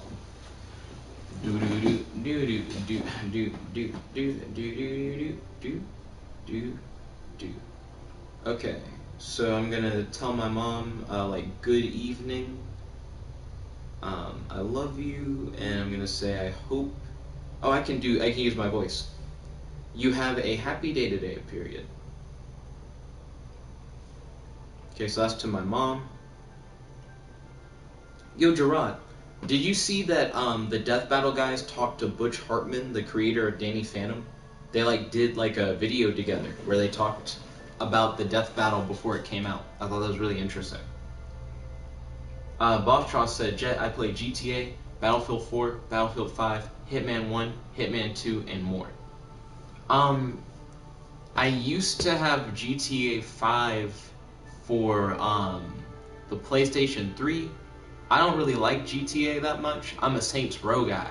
I think Saints Row 2 is the best Saints Row game. Do I have any Saints Row games for PS4? Nope. I have them all for different consoles now I think about it. Well, that's not true. I have most of them for PS3, one of them for Xbox 360. Godzilla said, Nick, just call the police. He said, crime fighting is scary. He said, just help homeless people and call the police. Well, when it comes to crime fighting, I was always about, like, you don't need to fight anybody. You know, you can, like, patrol, like, your neighborhood, and if you see non-violent crime, you can report it. I mean, you should also report violent crime, but I think for violent crime, the only thing that I ever want to do is to get people to safety. It's not about, like, fighting somebody. It's just if someone's in danger, get them out of danger and report it to the police. But reporting stuff to the police is a big part of it. Most of what I did was, like, anonymously report crime. Let's see, Kaylee said, I think as long as it plays off fear, it is considered a horror film. Interesting. Because some people like to draw the line, like they'll be like, maybe something's like a thriller, or maybe it's just like a graphic action movie. You know, like I think there's like some levels to it. Draw said, yeah, I saw their last few videos. He said the death battle itself went about how I expected. It does make sense that Danny would win. I felt like Danny being able to take on his future self is just a really good feat. I don't know. But they did almost seem evenly matched at a certain point during the fight. So right now, I'm looking at Gerard's... Oh, shit! Gerard said we should have milkshakes by this time next week. So Gerard works at Station Retro, which is the game store that we normally all hang out at. And Station Retro now has a bunch of ice cream. So they're going to be able to do milkshakes soon. I'm hype about that. I'm not sure if I'm going to be able to go like within like the next week though. I'm still doing like lockdown stuff. Like I'm still doing self-quarantine. So I want Station Retro milkshakes. I guarantee you once the friend hangouts start happening again at Station Retro, I'll get a milkshake every time I go. Guaranteed. Maybe more than one. I hope they're $3 or less. I remember when I talked to Lad about it. Also, I hope that there are like tons of mix-ins and stuff. If they're $3 or less, I'll definitely hit that up. Beth said, wee woo, fuck yes, I want the ice cream there. Kaylee said, and then she said, ew, YouTube did the emoji again. Kaylee doesn't like how the emojis look on YouTube. Give me one moment, I'm gonna put my phone away, and then I'll be back for more Assassin's Creed Origins. I'm hyped for the ice cream. Thank you for the update, by the way, Gerard. I'll be right back.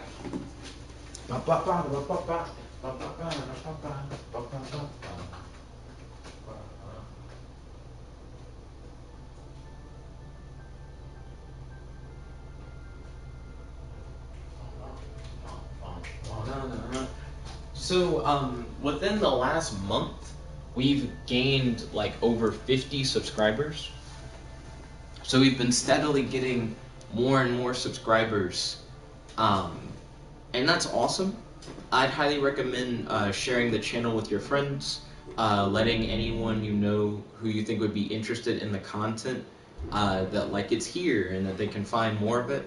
I like how the channel has been growing, and I want to hear more from like you guys on how we could make the channel like even better. Let's see, Beth said, Kaylee, want to serenade the station retro peeps into giving us free ice cream? Haley said we could start a mariachi band. A milkshake mariachi band. Stefan says, subscribed since 2013 or so. OG, hey, thank you kindly, Stefan. That means you've been subscribed for like 7 years. Also, Stefan, when is your birthday? When is your birthday? I'm thinking about the mariachi band thing.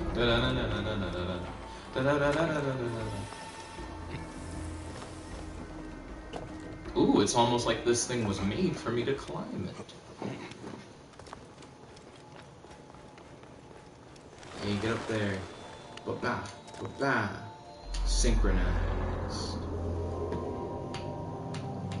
Stefan says September 1st. Nice. Do you know what you want for your birthday? This year, for my birthday, Dad gave me like $100. I bought myself like a bunch of video games. Mom and my brother asked what I wanted for my birthday. So I told them I wanted, an external hard drive, because my PlayStation 4 is more or less full. So I have like a bunch of games, but a lot of them are like uninstalled. But once I get an external hard drive, it'll give me like a couple terabytes more space, so I can hold more of the games that I bought. Ever since I started working, it's really easy to just like get a game like every week, and you end up not playing like most of the games you get.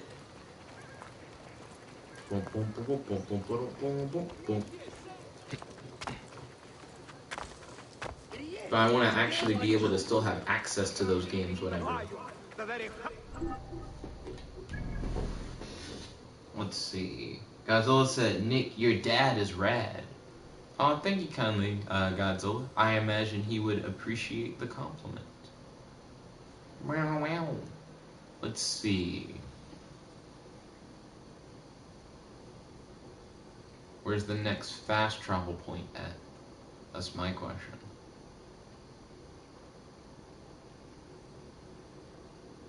I need to make sure I get all of those.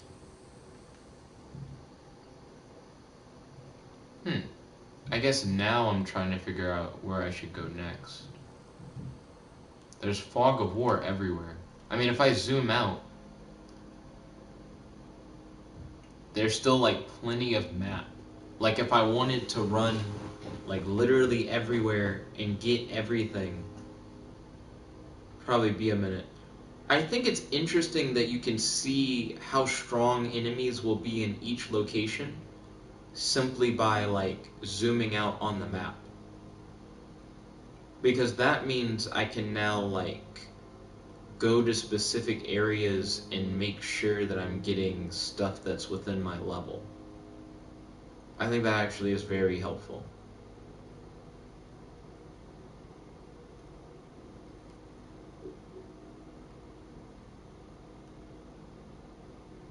So let's see. Stefan said, I'm not sure yet. He said, I've recently got a new graphics card and ordered a new SSD. He said, so now I don't really need anything. Planning on getting a house in a year or so. Yo, congratulations, my guy.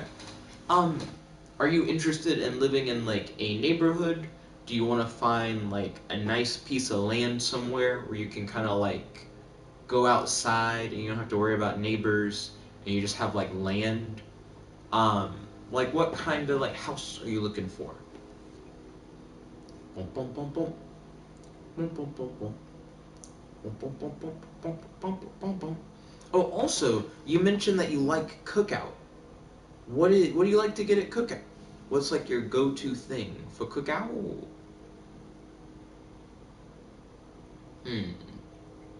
This area seems within my, like, level range, as well as Memphis. Memphis actually seems even more within my level range. So I should probably go there next. I'll use this fast travel point to get me there. Or to get me closer.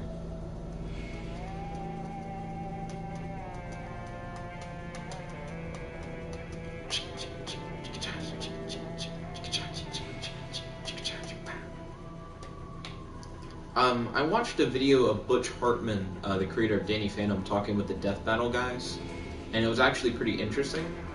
The way he talks about how Danny Phantom didn't get a lot of toys is especially interesting, because he continually brought up that Nickelodeon got, like, Avatar The Last Airbender toys, but they didn't get, like, Danny Phantom a bunch of toys. He also seems to be really hype about people who create stuff using his characters. He's like, I love seeing that people, like, still really like the stuff that I made. Which is interesting, because I feel like I don't think I've ever heard anyone trash talk something that Butch Hartman has made. You know what I mean? It seems like most people love Fairly Odd Parents. I'm not a big fan of Fairly Odd Parents, but most people I know seem to be. I've heard some people dislike some of the changes that are introduced in later Fairly Odd Parents episodes, but I never really watched those to complain. Let's see, Stefan said, I'm thinking about a neighborhood in Athens. He said at Cookout, I get 2 double cheeseburgers, a quesadilla, and a vanilla milkshake. Maybe some fries, too. I always go for, well, it's interesting. I used to get 2 big double burgers, 2 bacon wraps, and 2 milkshakes each time I went. One of the milkshakes is like a peanut butter chocolate milkshake, but it has like a ton of stuff in it. And the other one is a fruit milkshake with a ton of stuff in it. If I had the list pulled up, I could like read off all the stuff that are in those shakes. But recently, when I go, I've been getting just the bacon wraps. Like, instead of getting like 2 burgers and 2 wraps, I've been getting like 4 of the bacon wraps, and then like 2 milkshakes. Let's see. But I would definitely be hyped for us to, like, hang out and go to Cookout. I think that'd be fun. Have you ever been to Station Retro? It's like a game store that's, like, in the area. Let's see. Volt said, okay, so we have a basic plan of what we're going to do. You're basically a witch or wizard that wakes up with amnesia and is left with an old spell book with missing pages that you're looking for. And there are species of monsters that are hunting you down.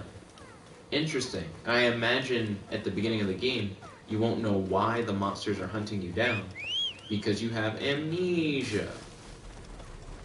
Volt said, and there are species of monsters. Oh, I already read that. Stefan said, no, I haven't been there before. So Station Retro, they sell mainly DVDs. They have some retro games. Their biggest seller is like vinyl records or whatever. We normally don't go to Station Retro to buy stuff. We use it more as like a hangout spot. And we normally just get like a bunch of our friends to come on down to Station Retro, and we just hang out and have a blast. We normally go to Station Retro as like our initial meeting spot. Then we go to a restaurant, normally Cookout. Then after we go to Cookout, I normally go to Walmart, because there's a Walmart right across from Station Retro. And after that, we come back to my apartment. I have a ton of party games, so we normally hang out and play party games. And the hangout normally doesn't end until like 3:30 a.m., but a lot of times people leave, you know, eventually. You know, people have like other responsibilities or they want to like get like a good night's sleep. So there'll be people who leave throughout the night. So once it gets close to 3:30 a.m., it's normally just like me and Ryan and I, or like Anthony and I, or something. Also, I have a couple of like recliner couches or whatever. So sometimes people will like spend the night. Specifically, Ryan has spent the night. I've offered for Anthony to spend the night, especially when he stays like really late. But he didn't take me up on the offer. He was like, I'll just drive. But it seemed like it worked out well. I was like, I hope you're not too sleepy, my guy. But I would definitely be down to like hang out, boom, boom, boom, introduce you to like more of the people that we hang out with, which it is like a lot of people, especially when we can get like a good amount of the crew together.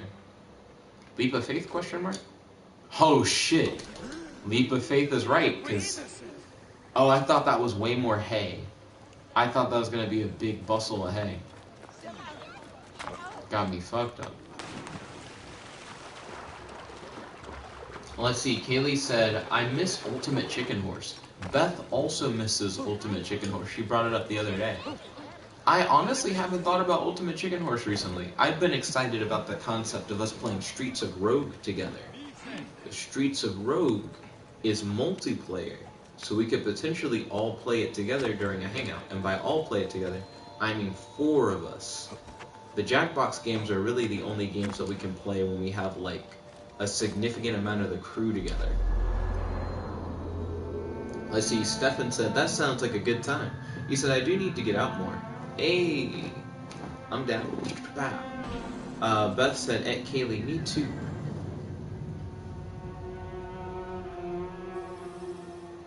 $200 experience.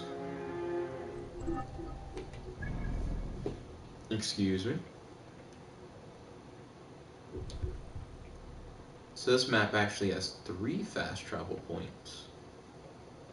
I guess technically 4 if you count these little like houses or whatever. But you kind of automatically get them. You don't have to like synchronize to those houses.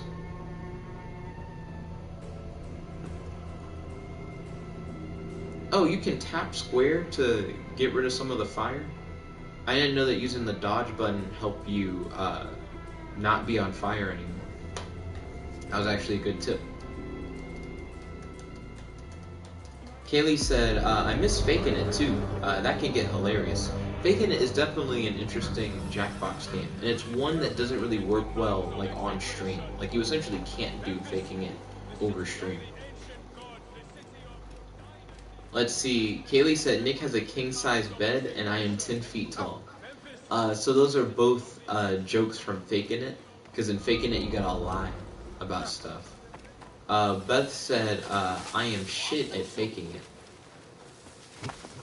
I believe in you, Beth. I do think you give away like some tells, but I'm sure with some practice you could kill it at faking it.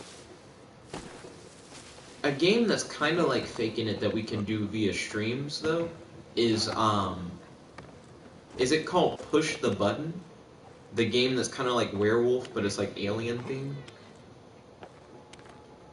That gives me some Faking It vibes. I do wish that there was whatchamacallit. I can't remember what I'm thinking about. Oh shit! I keep forgetting that you don't need to jump as soon as you get up there. It makes me have to like climb everything twice. I do wish there was just a version of Werewolf that was on PS4 that you could play like a Jackbox game though. I really like the theme of Werewolf, and I like how Werewolf works for deciding like who to like kill each night or whatever. Beth said, remember when I got caught 3 times in a row? It happens. Kaylee said, yee, push the button. Beth said, I would get accused of being an alien on push the button. That also happens. Do you really always get accused of being the alien, Beth? I do not recall this.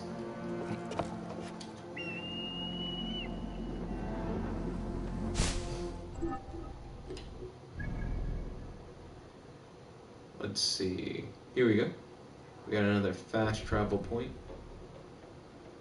Now that I can see that each area of the map has like a different like level set, I think I can start doing missions like around the world map and know like whether or not the missions are within my range. I'm just here until Let's see, Kaylee said we could play Mafia one day. So I've never really had an interest in Mafia, and the only reason why I haven't had an interest in Mafia is because while I'm not a fan of medieval fantasy stuff, I still think werewolf is a more interesting like theme than Mafia. And oddly, I would argue that werewolf is like a more interesting theme than like push the button. I guess the only reason why I say that is because werewolf gave you like access to like so many different roles in the game that you could play, and there are versions of it where everybody has like a magical artifact that gives you like additional powers and stuff. Like it just seemed like it was like really well done and fully fleshed out, and I haven't seen a similar game that was like as good since. I know Beth likes Secret Hitler. I don't think Secret Hitler's that good like compared to werewolf. I'm much more of a werewolf guy.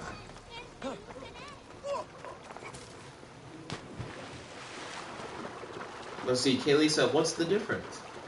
Well, werewolf has, like I was mentioning before, they have, like, roles that have different abilities, which I'm sure Mafia also has. I've never played Mafia. Like I said, it's like the theme of Mafia that I'm not, like, as into. I guess it's wrong for me to say I've never played Mafia. I used to play Mafia in a math class that I had in high school. But I then was like, well, why don't we just do werewolf? And then we started doing werewolf instead of Mafia. I just think it's thematically cool. Werewolf to me kind of has like a witch trials vibe to it. Speaking of witch trials, there's an Assassin's Creed comic book that takes place during the Salem witch trials. But there isn't a game for Assassin's Creed that takes place during the Salem witch trials. To be honest, I think that would be an interesting time period to play in. I remember back in school when we like read The Crucible, I got really into like the concept of like the Salem witch trials because it just feels like a different world.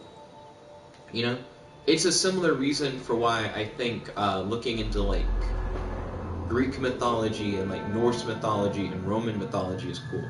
It's like a time period where people believed that specific things exist, and it like affects their everyday life.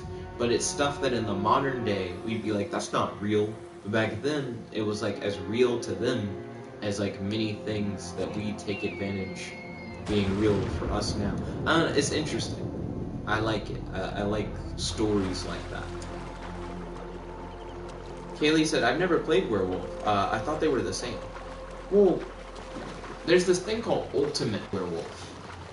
And Ultimate Werewolf is the one where you have all these different magical roles, and you have all these like cool artifacts and stuff. I'll send you a link to Ultimate Werewolf.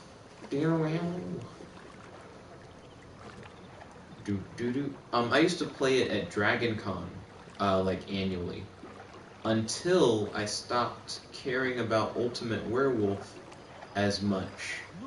And that's mainly because at Dragon Con you have to really like prioritize your time. Let's see.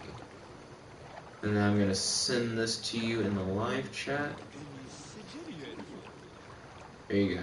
There's an Amazon link to Ultimate Werewolf. It's fun. I would definitely enjoy playing Ultimate Werewolf with you guys if we had it.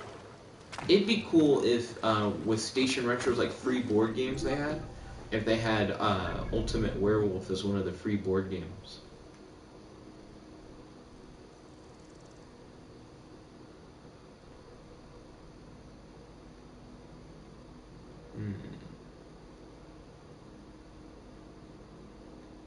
I do like how the map's laid out, and you can tell. I already said this earlier, but I like knowing what I'm getting into with each area level-wise. I feel like I've done so much of the game map now for this game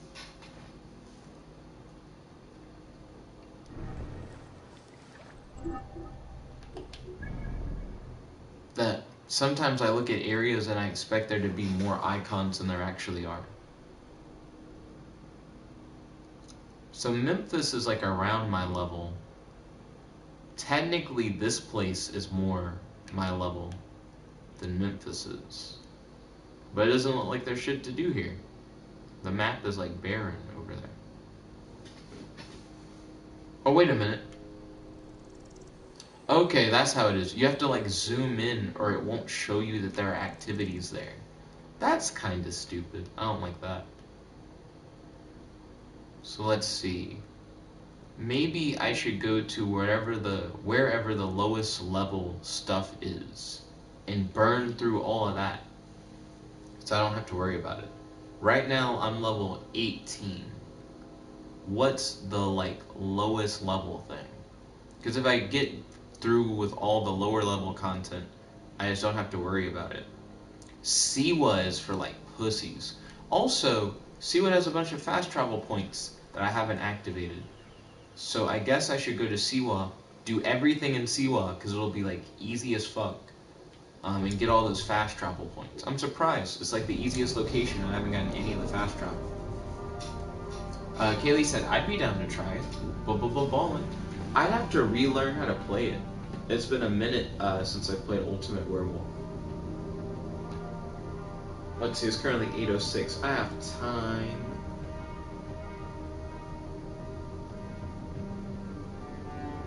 Now that I know that each location has a specific level range of enemies, ooh, I'm about to run through this. You don't even know.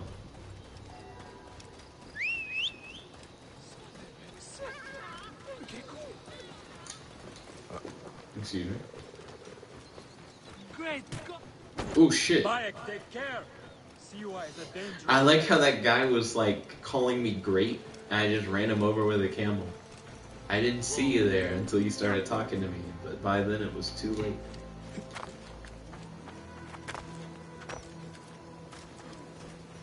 I messaged my boy Winslow the other day, asking if I could use one of my raps that I did that wasn't originally supposed to be for our rap challenge as a part of the rap challenge, because I felt like it really fit the theme. But then Winslow never replied. Best not to draw attention here. Hang on. Boom, boom, boom, boom, boom, boom, boom, boom. Let me get up this little mountain. Little Mountain sounds like it's somebody's rap name. I'm trying to imagine what a rapper named Little Mountain would look like. Because the name sounds like an oxymoron. Like, mountains are really big things. So, Little Mountain. I guess you're big, but you're not that big if you're a little mountain.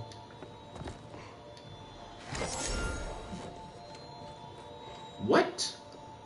I'm sorry, why is the treasure up here so good for like a low-level location like this?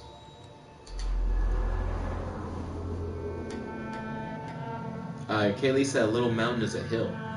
That's what it sounds like. Do you think that would be a diss against a rapper named Little Mountain, calling him a hill? I brought Remo here not so long ago.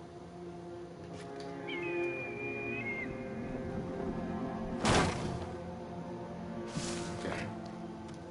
Now it's time for me to get the last fast travel point in Siwa, and then I'm gonna do all the Siwa missions.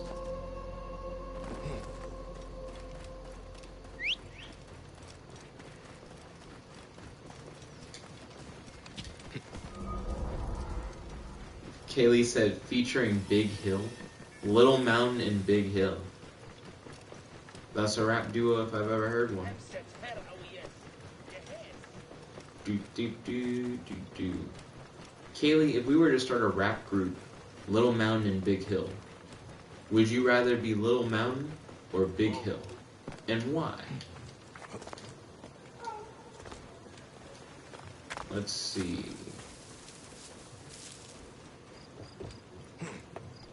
I am actually pretty hyped for doing all these little Siwa missions.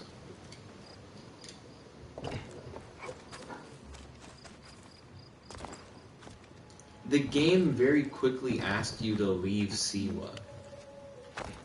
But I just thought about it. If I had like spent more time here, the game probably would have been easier.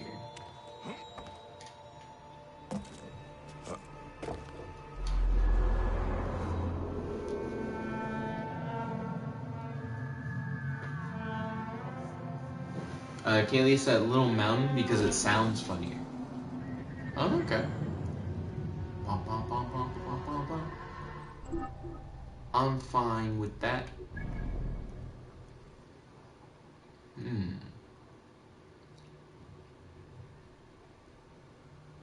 I'm gonna do... Really doesn't matter what mission I do first, they should all be easy. I'm sorry. There's a treasure hunting mission that just takes place in your house. Is that really treasure hunting? You live there.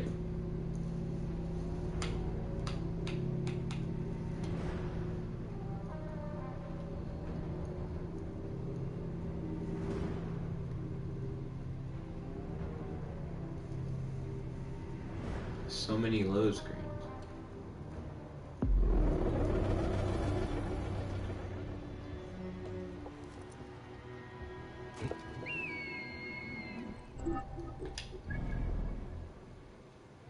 Let's see. Oh, I already have it labeled on my map. Okay, let's head over.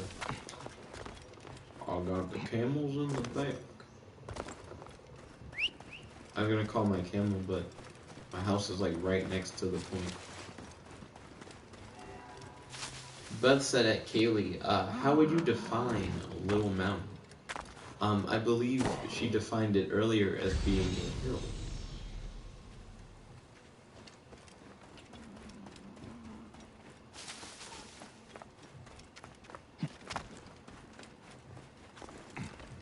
Do I have to enter this building through the roof?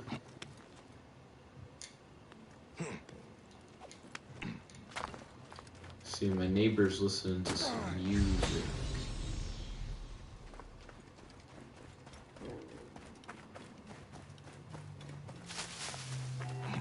The bass just kicked in. Let's see. Beep, boop, beep. Ooh.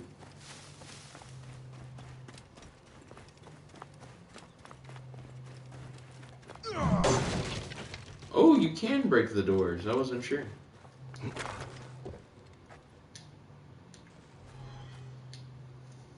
There we go. Let's see.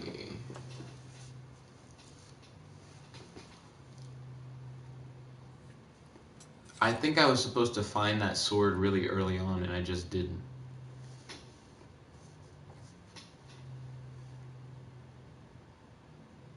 So you're gonna have a flashback to his son. Can I have it back?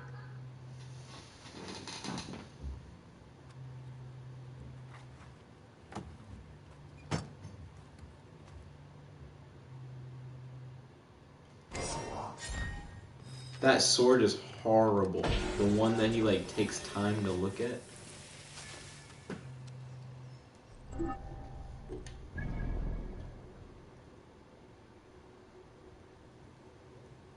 Let's see.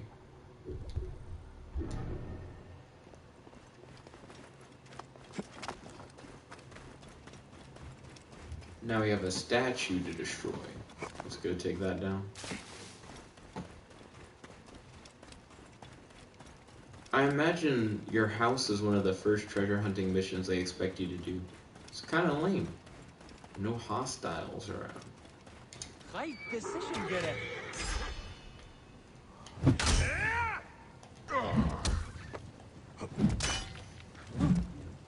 Spawn of Apep! What are you up to? Oh shit! Oh shit! Yo, bro, I'm sorry. Yo, I was trying to destroy the statue.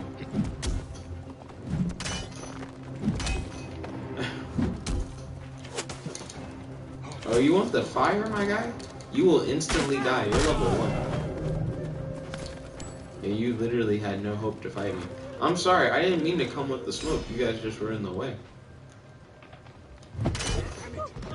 That missions where you're supposed to destroy statues, but you can't lock on to statues. You guys could literally all shoot at me at the same time. I take like no damage.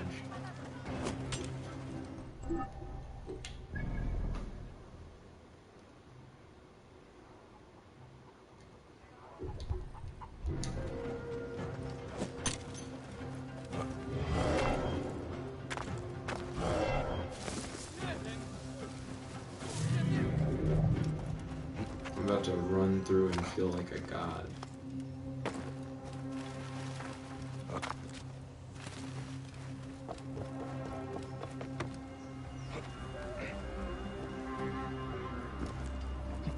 I should be cautious around here. Blah blah blah. I should feel conscious around here. Not conscious. I mean, you should feel conscious. You don't want to be sleeping, but you don't have to be cautious, my guy. Shit's easy. Where's the real treasure at? I'll kill you.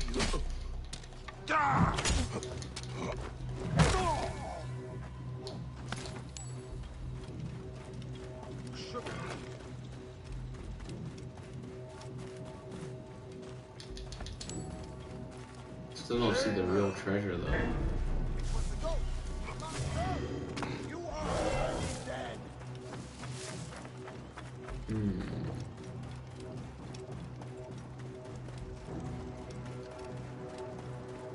Looking around.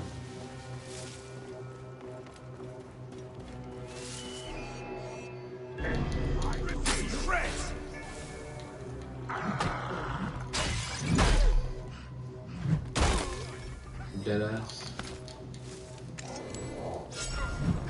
Hold on. Got him. Hey, what? Where that treasure at? Die. Show me a big boy treasure. You see anything, Sensu? Hey now. Death for you. Interrupted my bird. He's telling me some information.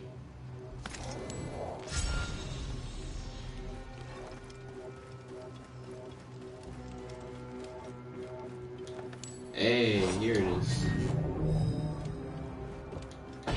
And we've completed this location.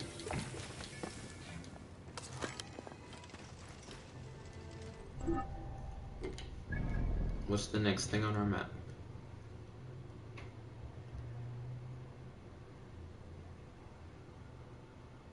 Oh, there are like photos on here. That's weird.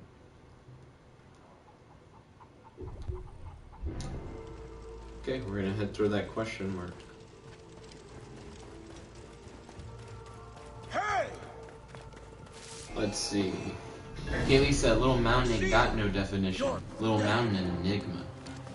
Beth said, my mind is an enigma.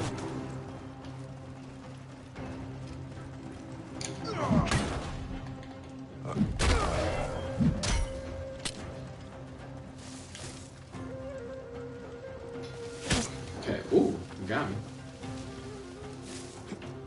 Mosquito bite head ass.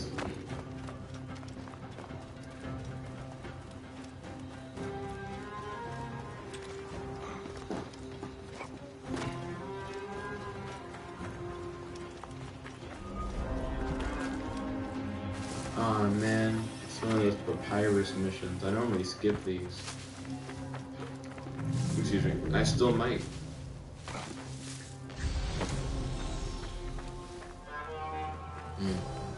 I'm already struggling to climb up the wall. Yeah, I'm gonna skip that boring ass papyrus mission. Let's do this treasure hunting mission.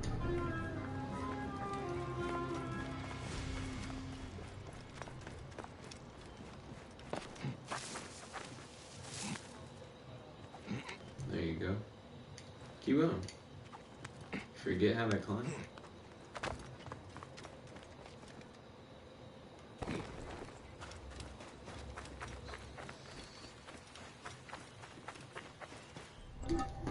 Is there a fast travel point that's closer?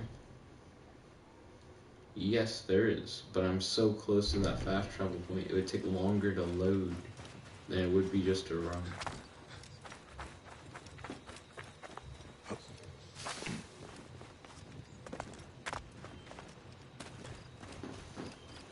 to get something to drink soon.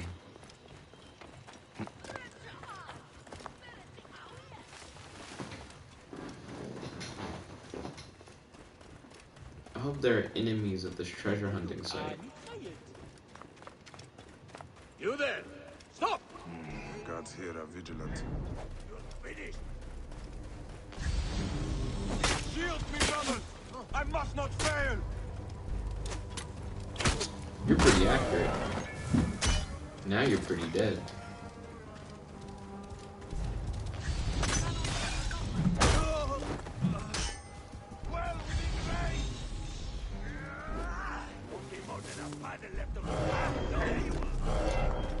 Let's see. I'm looking for where they would keep the good treasure. Wouldn't be out in the open. There you are.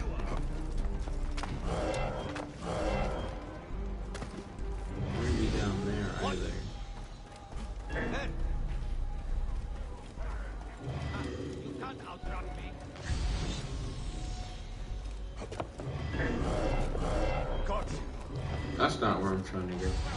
I will find you.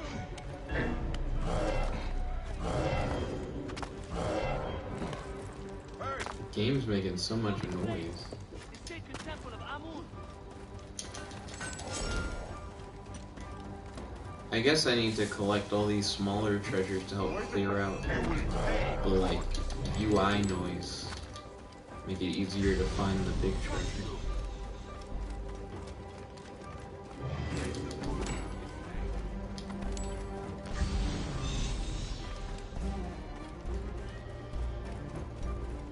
Hey! Die, idiot! Get it. Don't be stingy. Yeah, get all the gold. Get that last one. Why aren't you getting the last one? Pick it up. Pick it up. And you're dead. I still haven't looted this fucking... I got it.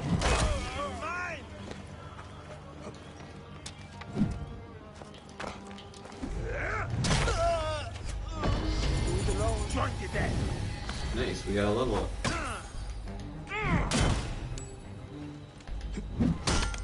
Wow, that didn't kill that guy. Your shield must be really good. I can hit the target. I won't forget you, dog. Got him.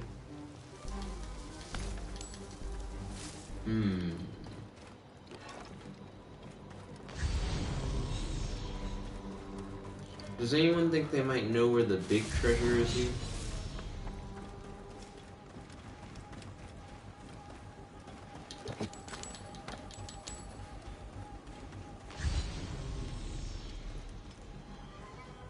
This location supposedly has 3 big treasures. I feel like I have seen 0 of those photos. Because we will not forgive you. Time to die. I'll pin him. Hey. This is a pretty big location. You will regret that. You will. Time is up. You're right. The holy place. The sacred temple of Amun. Hey, what?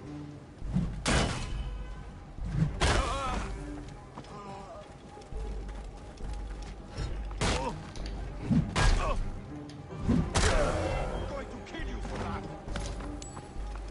Going to kill you.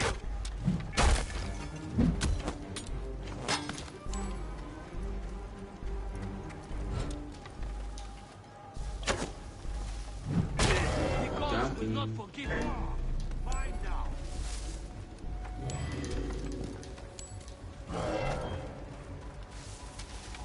Okay. You cannot love. Seriously, where the fuck is the big treasure at though? Bayek, is that really you?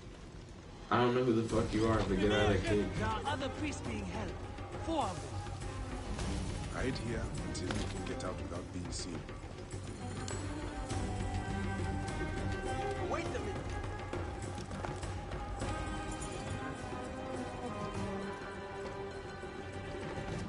What up? I just realized the context of him saying, Bayek, is that really you? That probably has a lot to do with the whole people thought you were dead thing. It's not because I haven't spent a lot of time in Siwa. Godzilla said I need ideas for mechanics in my game. Tell me more about the platformer game that you want to make. You've mentioned it before, but if you give me a refresher, it might help me come up with more mechanic ideas.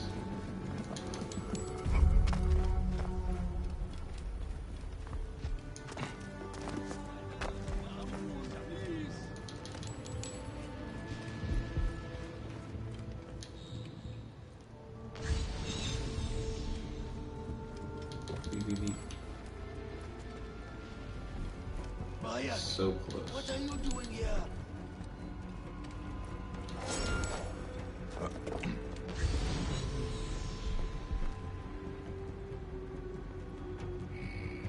Bayek, what are you doing here? Who's talking to me? Bayek, what are you doing here? Oh, you are. You keep saying the same shit. Bayek, they will kill you if they find you. No, they won't.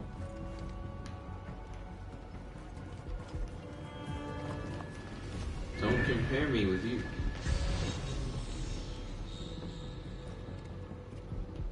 I'm level 18. 19 now. Oh, I can probably level up. Shit. Let me check that ability tree out. I have 4 ability points. I must have just not been leveling up. That's kind of exciting. Okay, you always start a conflict with full adrenaline. But that's for 3. You can deal 1 more melee attack to an enemy before they recover.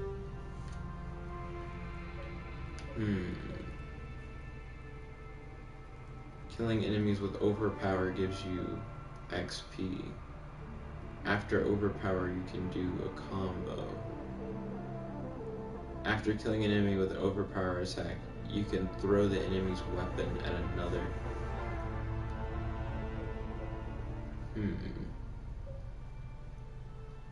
Really, what you want is Adrenaline 2 so you can finally start scoping into Warrior.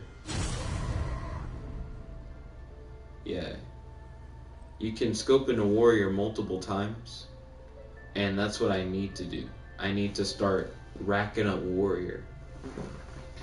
Godzilla said, you jump on platforms and try to make it to the end. He said you play as an eldritch god named Frog Sothoth. Do you have items in the game? And do you have an ability where you can pick up items with your tongue? Or like to throw enemies around with your tongue?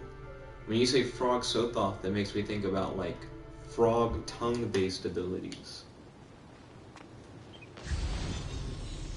Do you have like ledges that are like high up, like too high for you to jump to, but you can like stretch out your tongue to like grab onto those ledges and like pull you up?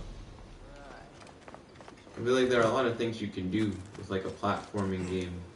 Yeah, like frog abilities.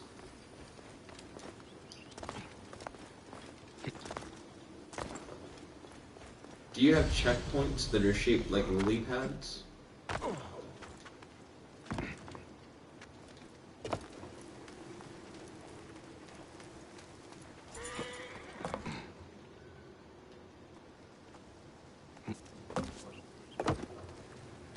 There's a type of tree frog that can shoot blood out of its eye. If you wanted to make it like kind of creepy, you could have it where your character can shoot blood out of their eye as like a projectile attack to hit enemies. There's also like poisonous frogs that are able to like essentially kill people on contact because they're so poisonous. You could have a power-up that temporarily gives you like poison touch, almost like Mario's like invulnerability star. Let's see. Godzilla said, that sounds cool. He said, I really like that. He said, you're in the realm of Burger E? He said, I don't think there are any lily pads. He said, Frog Sothoth has a power where he can shoot lasers from his eyes. Are they blood lasers? Blood lasers to me sounds really silly. But at the same time, I kind of like it.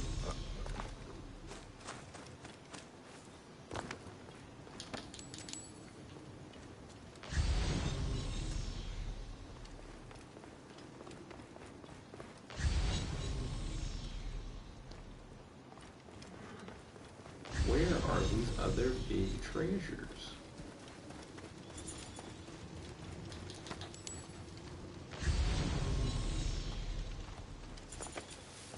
That's like a quiver. That's probably also a quiver.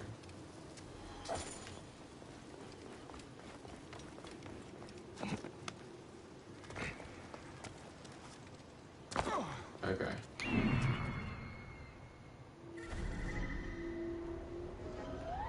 What's the objective? Target located. Cool.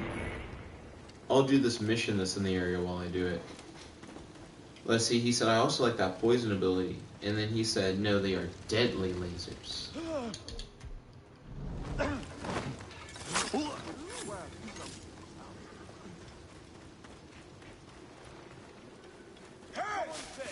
Let me out and fight me. You are dead! If someone's dead, let me out and fight me.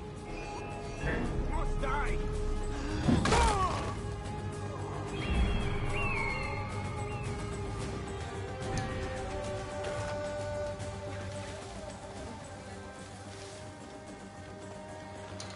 Let's see.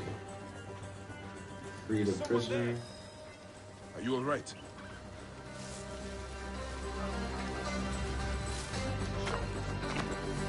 Now I just have one more priest to free. What? I do nothing. Can the lizard, not the lizards, can the lasers also, like break through like certain types of blocks to help you like get through certain areas? Bayek? Is that you? Get me out of here! Thanks be to Amun, you came along, Bayek. Hide right here. Voice of Amun. That's all of them. Wow, why was this quest worth 500 XP?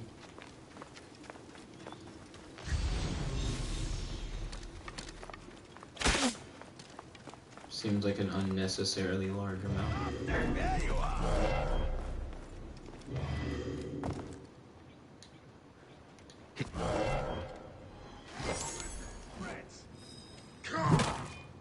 I don't know why there's so much big treasure here. Like stuff you can't even use like at the point in the game where this would be challenging.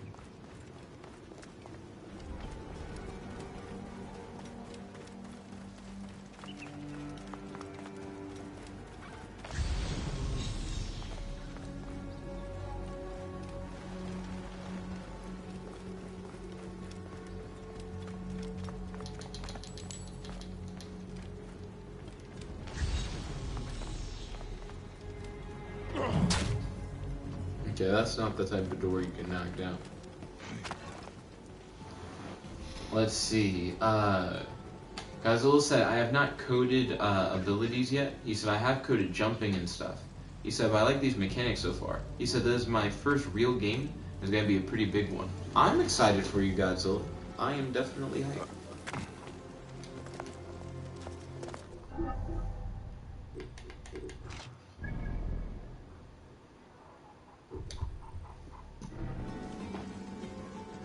There's one more treasure here.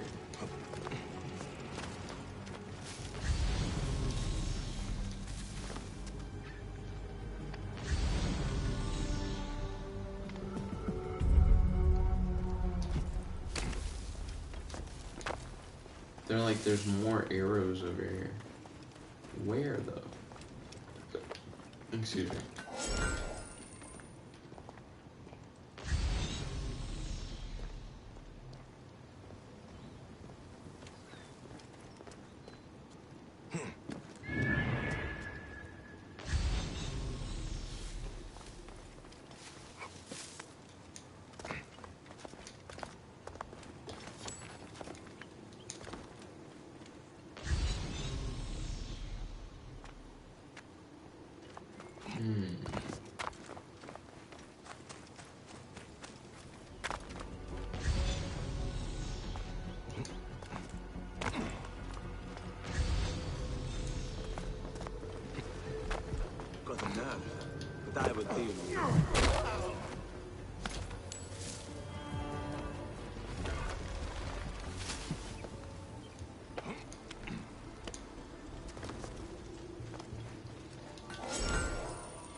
I need the big treasure.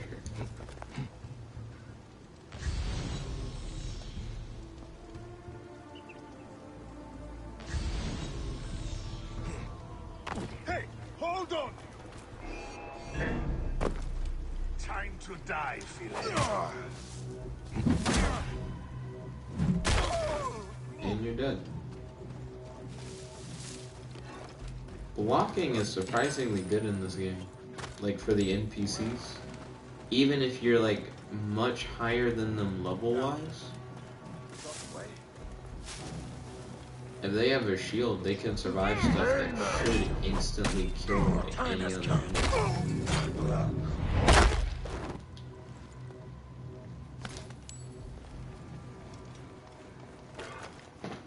Against these low level guys, they just don't have a chance. What?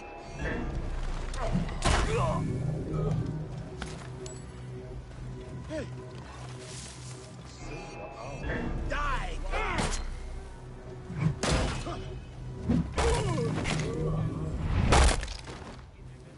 Hey, there you go.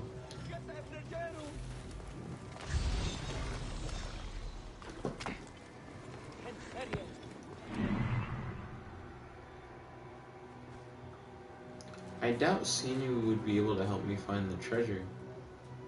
Because I imagine all the treasure's going to be indoors.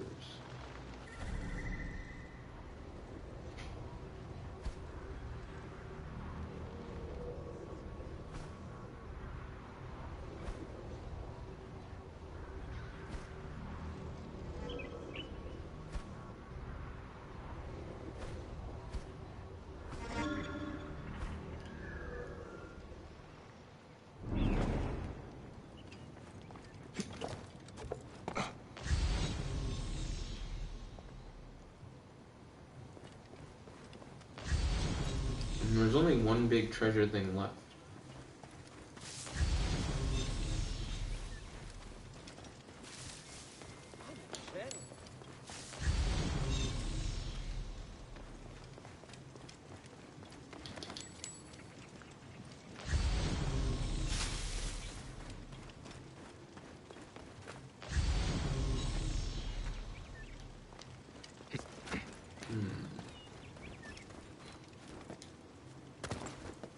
Right now, I have like meet me in the lobby in my head. Oh, yo! How's it going? Lev Waltzman said, hello. Yo, Lev, welcome to the stream. It's good to have you. How's your day today? Do you have any questions for your boy? And any discussion topics you'd like to talk about on the stream?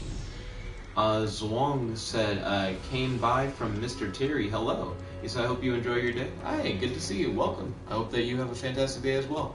How's everyone's day today? Does anyone have any questions for your boy? And does anyone have any discussion topics they'd like to talk about on the stream? Thomas Weaver said, Mr. Terry. Zong said, me too. Hey, thank you all for coming by. It's good to see you guys. Let's see, Lev said, same. Goldfish Empire said, what?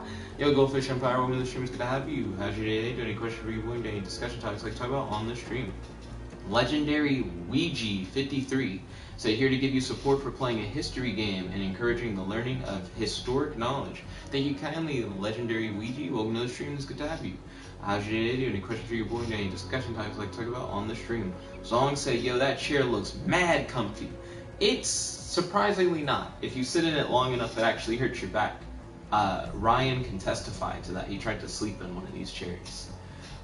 Mino said, Mr. Terry. Hey, whoever Mr. Terry is, thank you kindly for the shout out. I appreciate it.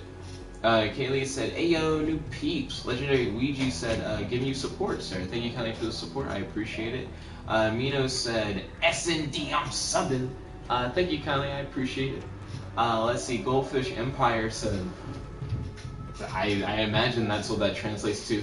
Robert Toledo said, hi. Yo, Robert, welcome to the stream. It's good to have you. How's your day today? Do you have any questions for your boy? Do you have any discussion topics you're going to talk about on the stream? Derpy Assassin 19 said, history forever. Ayo.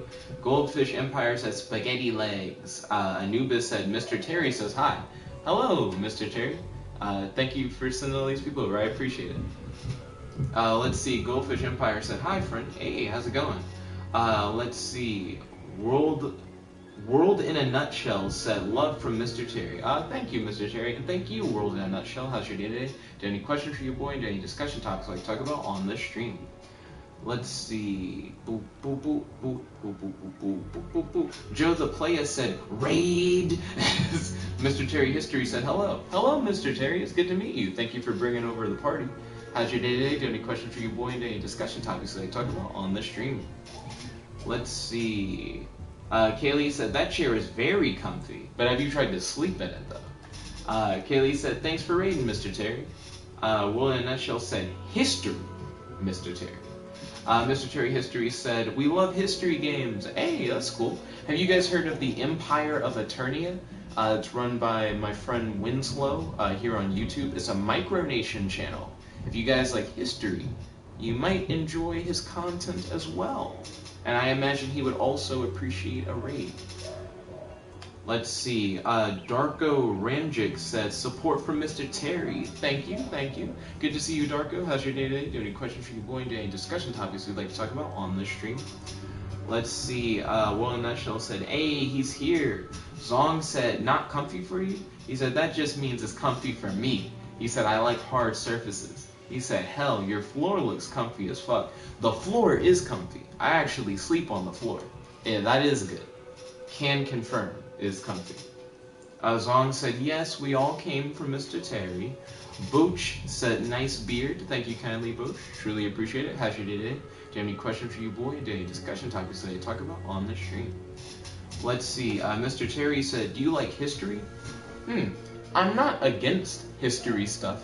I would say that my friend Aiden from the Empire of Eternia channel and my friend Ryan, who runs the channel All Art is Propaganda, he doesn't post any content though. They're more into history. I learn a lot of history stuff from them, actually. I wish Ryan was here. I feel like Ryan could have interesting history discussions with you guys. Let's see. Bum, bum, bum, bum. Zong said, "Age of Empires is old but fun." Goldfish Empire said, "Ooh." Bo said, HOI 4? I don't know what that means. Zong said, "Yes. Well, all love viewership raids because they're legit wholesome." They are very wholesome. Kaylee said, "The Empire of Eternia." Zong says, "Sleep on the floor equals good for your back." So I've heard. World in a Nutshell said, "Thank you for replying to these. Not many do." Oh, no problem. I mean, that's kind of what I do here, is I read the live chat. It's more like a hangout. Let's see. Kaylee said he's not streaming right now, but he is cool. Talking about the Empire of Eternia. Aiden is a really cool guy. Let's see. Mr. Terry History said, "I run a history channel here on YouTube, and after streams, we like to support people playing history-related games." Nice! Thank you kindly, I appreciate it. I do plan to, after Assassin's Creed Origins, like once I finish the game, to play through Odyssey. Then I want to play through Rogue and Black Flag.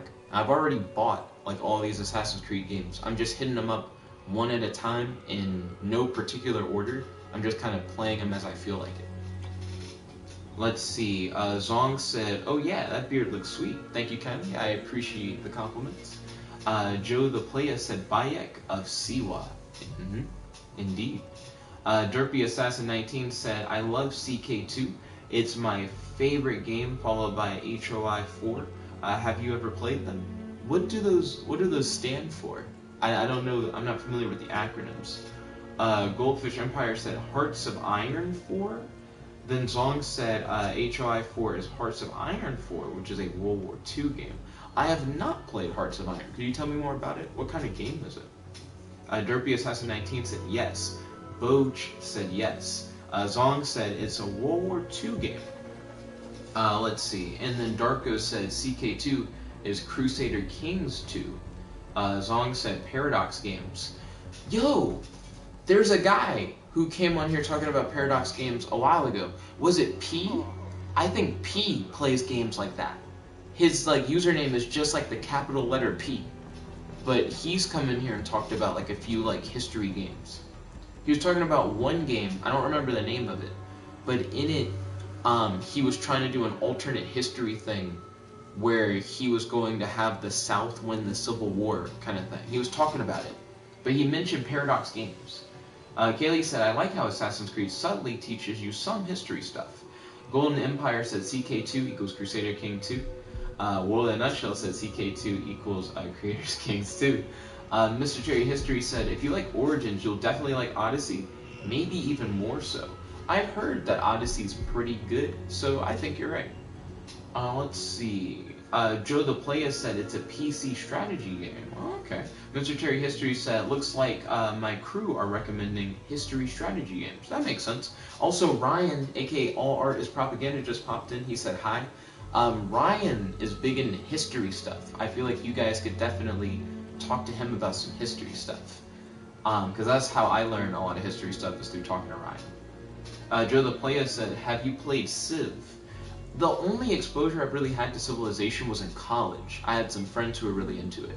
I don't personally own any Civilization games, but that doesn't mean that I'm like against them or anything. I just haven't really played them that much. But I do think they're cool.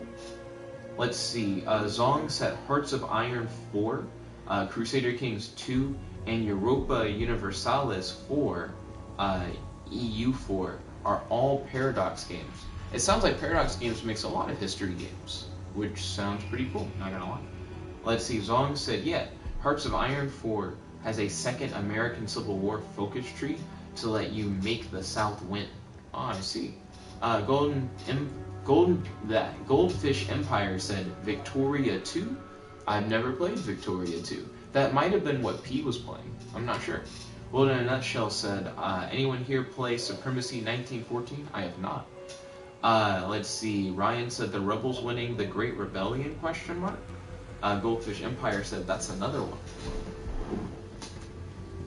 Let's see, I'm gonna have the live chat turn toward me, so it'll be easy for me to keep track of with what's going on.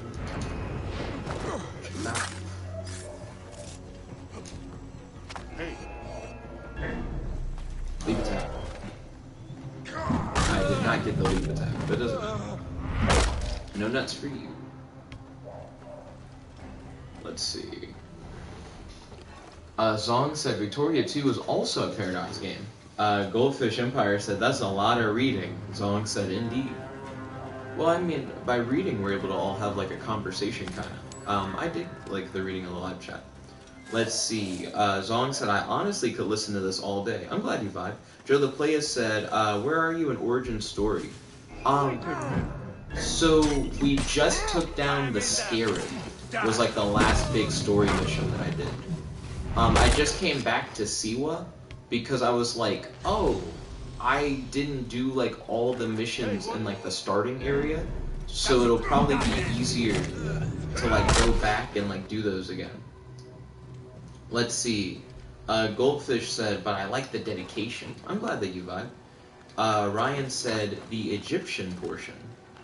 Is there a non-Egyptian portion?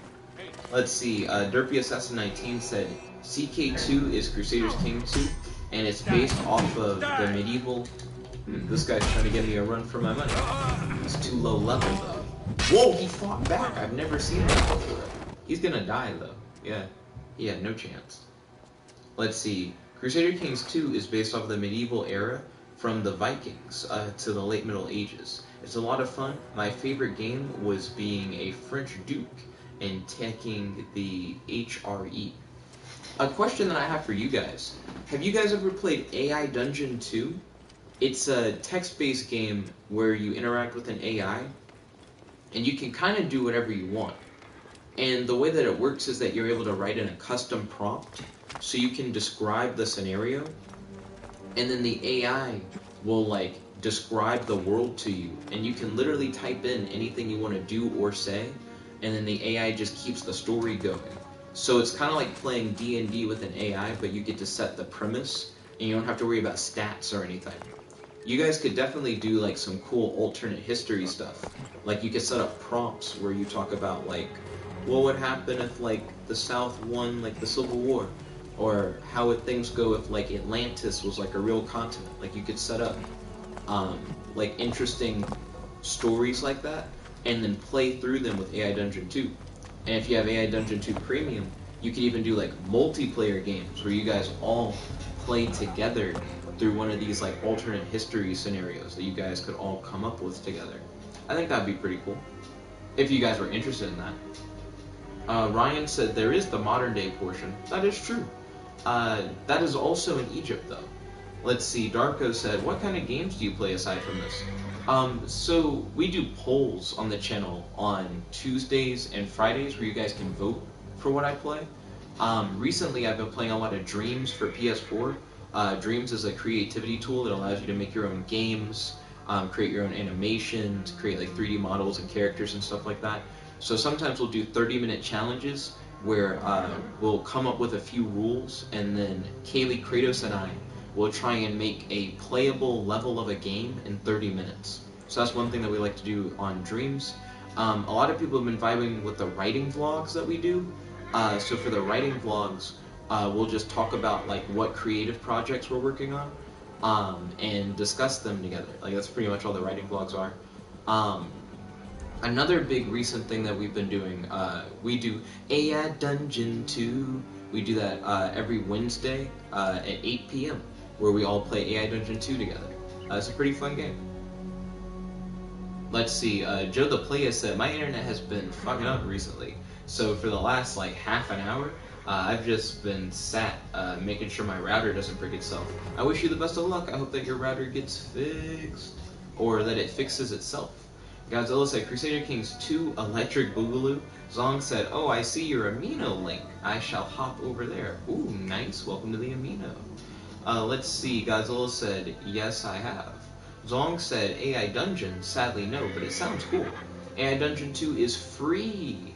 And you guys can play it in your browser. You can also play it on like mobile if you have like an Android or an Apple device. I'll post a link to AI Dungeon 2 in the live chat. Also, I might have to spit out my gum real quick. Have you ever chewed gum for too long and it just tastes like nothing at a certain point? I'm getting to that point. It's like breaking down in my mouth. Let's see. So here's a link to AI Dungeon 2. You can now add a music theme to AI Dungeon 2 levels. I pulled up AI Dungeon 2 to get the link, and it's showing me all these like new things. You can now opt back into the AI model test at any time. I'm seeing all these updates for the game. It's a really cool game. I highly recommend it. The guy who created it is like around like my age. Like he's like a pretty young dude. But it's a great game. Let's see, where we at though? Goldfish Empire said, this sounds too insane for my top hat. Trust, I think you'll dig it. Godzilla said, Nick, we do it every Wednesday, remember? I am aware we do it every Wednesday at 8 p.m. Central Daylight Time. Zong said, the vote, is that on your Amino? The voting is actually located on the community tab of the YouTube page. So tomorrow I'll set up a poll for like the different things that you guys can vote for. Let's see. Godzilla said, it's on the community page of the YouTube page. And then Zong said, ah, okay. Zong said, sweet. Goldfish Empire said, I haven't had gum in years. Interesting. Is that like by choice, or did you just like realize like, oh, it's just been a minute since I've had some gum? Joe the Player said, it should be fixed by 3 p.m. tomorrow. It's an area-wide crash. He said, Virgin Media are terrible. I wish you the best of luck. I'm sorry to hear that. Derpy Assassin 19 said, thanks for the suggestion. I'll try it out. You ballin'. If you do, definitely let me know what you think about it. Goldfish Empire said, maybe even a decade. And then he said, both. Interesting. Also, I'll be right back. Because it just is starting to become like powder. I'm gonna spit out my gum, get something to drink, get some more gum, and then I'll be right back. So I'll see you guys in a moment.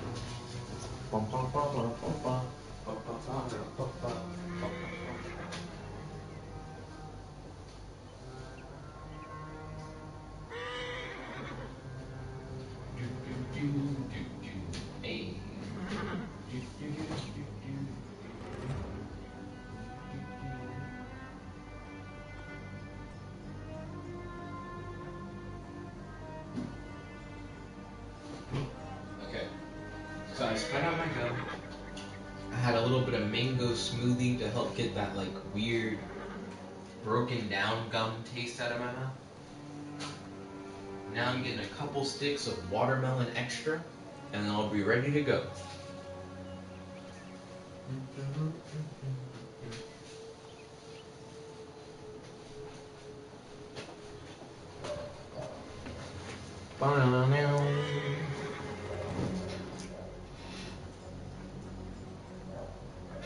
Kaylee said, dude has crazy balance skills. That's true. He could do that all day. Kaylee said he's been up there for a good while. Song said, potty break time, boys. Joe the Player said, I can keep it working. He said, but I have to keep a pin on the reset button. So you're just like holding it like the whole time? That's interesting.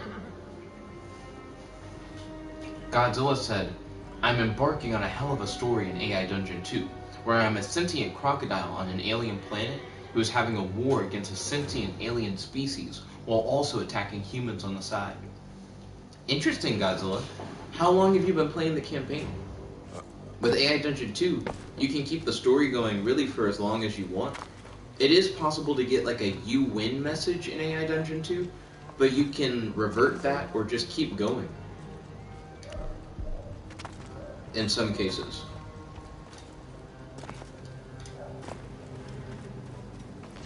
I've done AI Dungeon 2 campaigns for like as long as like 3 days. Like where you just keep continually playing. And the game really just ends whenever like you want it to end. Because it's so open-ended. AI Dungeon 2 is like my #1 favorite game. Followed by Streets of Rogue. I am a fan of Streets of Rogue. My neighbor's dogs are going off.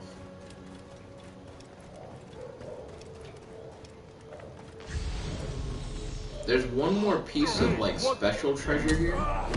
Oh, I missed. I completely whiffed. Got him. Let's see. Derpy Assassin 19 said, I'm starting up AI Dungeon, wish me luck. Hey, I hope you enjoy it.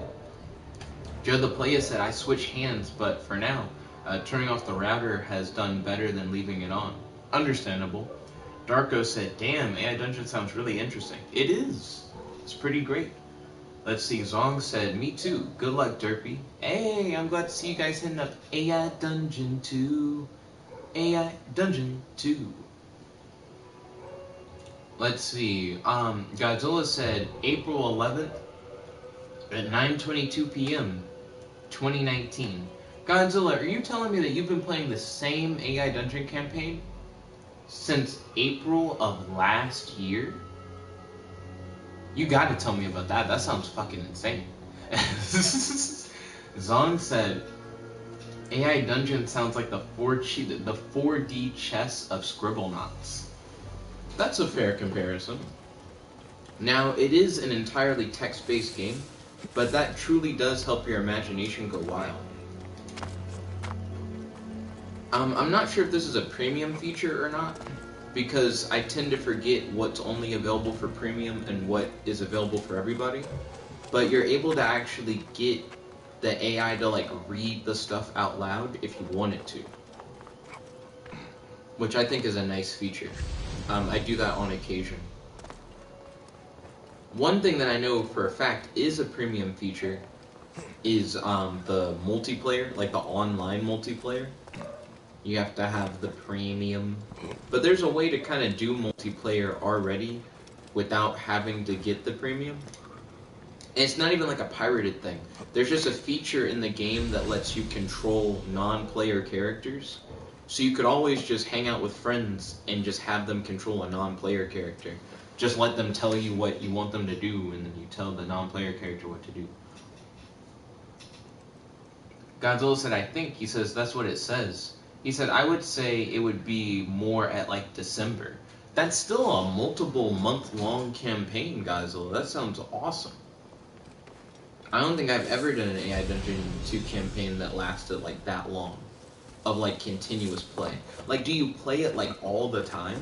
Like since December? Or do you just like pick it up and put it down every once in a while? Even then, to pick it up and put it down, to do it like that, for that long, that story must have like really built up over time into something like pretty interesting. Is that the last treasure? I've been looking for this thing for who knows how long now.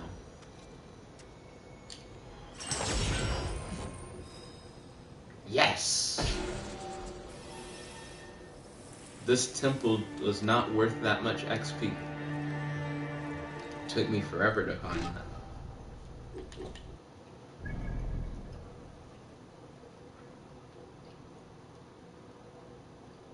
Okay.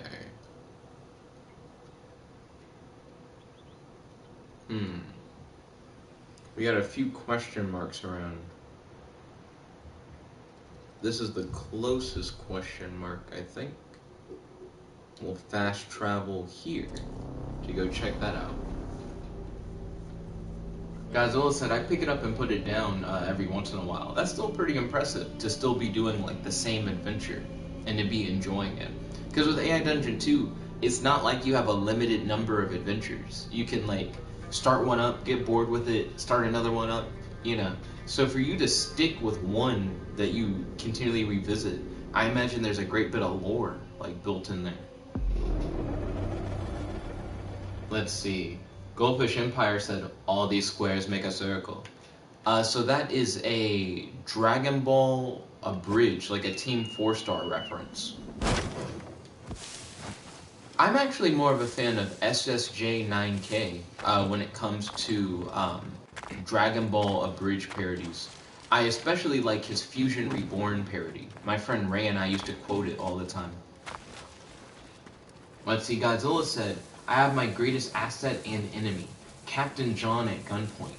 I have told him that if he betrays me again, I'll kill him. Your greatest asset / enemy? That sounds very like comic booky. I actually really like that.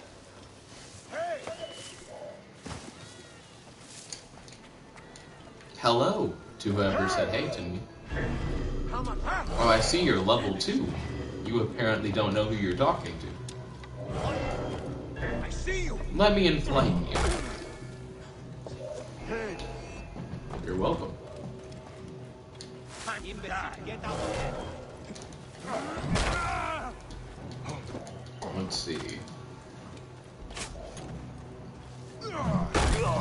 Godzilla said, I really like being a crocodile that eats people on an alien planet. I mean, it definitely sounds interesting for sure. Would you ever be interested in publishing your AI Dungeon 2 stories? I emailed with the creator of AI Dungeon 2, Nick Walton, and he's totally fine with people like publishing their AI Dungeon 2 stories as long as they cite that they used AI Dungeon 2. Like if you played like a really long campaign and you essentially made like this huge grandiose story, you could sell that, you know, for the muns. Goldfish Empire said, and that one's still green. That makes me think about the whole like little green thing for Dende. And I guess Piccolo, who was also big green. That could be a reference to multiple different Namekians, I suppose.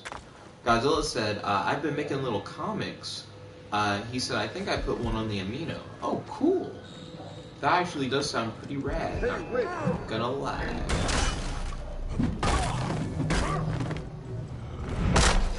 Killing this captain was only worth 7 XP.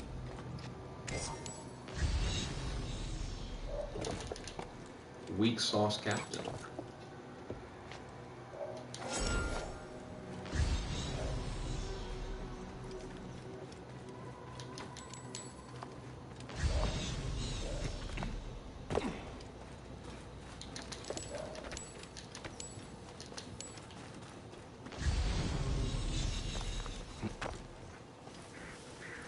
I wonder if there's an ability that I can get that'll make it where I automatically loot stuff by walking past it. Let's see, Godzilla said, if not, I will put the ones I have now on the Amino. Hey, ballin'. Let's see, Goldfish Empire said, second rule of Popo's training. Second rule of Popo's training. Yo, what's the second rule of Popo's training? It's been a minute since I've watched some Team 4-Star stuff. Recently, when it comes to Dragon Ball parodies, I watched SSJ9K's Goku Frieza rap battle video that he did. He also did a Goku Naruto rap battle. I really like the Goku Frieza one. There's a moment where I think Goku says, "Frieza spitting," and then Cooler's like, "How dare you? Frieza would never do something as low as spit." And then Frieza's like, "Relax, brother. Spitting is what they call rhyming on them with style." To which then Cooler goes, "Really? Then spit on him again, brother." And then Frieza's like, "Certainly. I am Emperor Frieza. Subscribe to the Nickabenson channel or your planet will be destroyed at my hand." I've noticed that there are a good few Dragon Ball YouTubers who have like really elaborate intros. One is Unreal Int Gaming, who has a lot of stuff where it's like Dragon Ball like voice mimicry or whatever at the beginning of his videos and at the end that tell people to subscribe. And he has one that's essentially like what I just did with Frieza.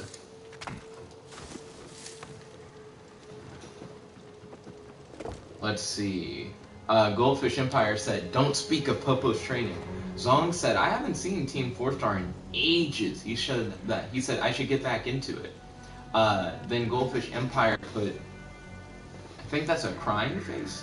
Zong said, "If Frieza destroys the Earth, then Nickabenson wouldn't exist either." I hadn't thought about it that way, Zong. Maybe I'll have to collect the Dragon Balls from Namek first. That way I wish that everyone would subscribe to Nickabenson. Yes, that sounds like the perfect plan. Zong, prepare the spaceship. You must find all the Dragon Balls. I feel like I was doing better with the voice like earlier. Die in the vacuum of space. I'm trying to see. Like sometimes I think I'm better at doing voices than other times.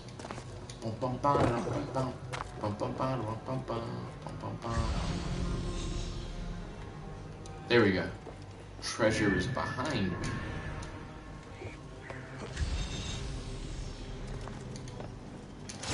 Beep. We do. Goldfish Empire said gross. Zong said, "I already own a pair of Dragon Balls." Goldfish Empire then retracted his message. That reminds me of a scene from original Dragon Ball where Goku goes to visit a fortune teller, and the fortune teller knows that Goku and the gang are looking for the Dragon Balls and that they have a couple in their possession.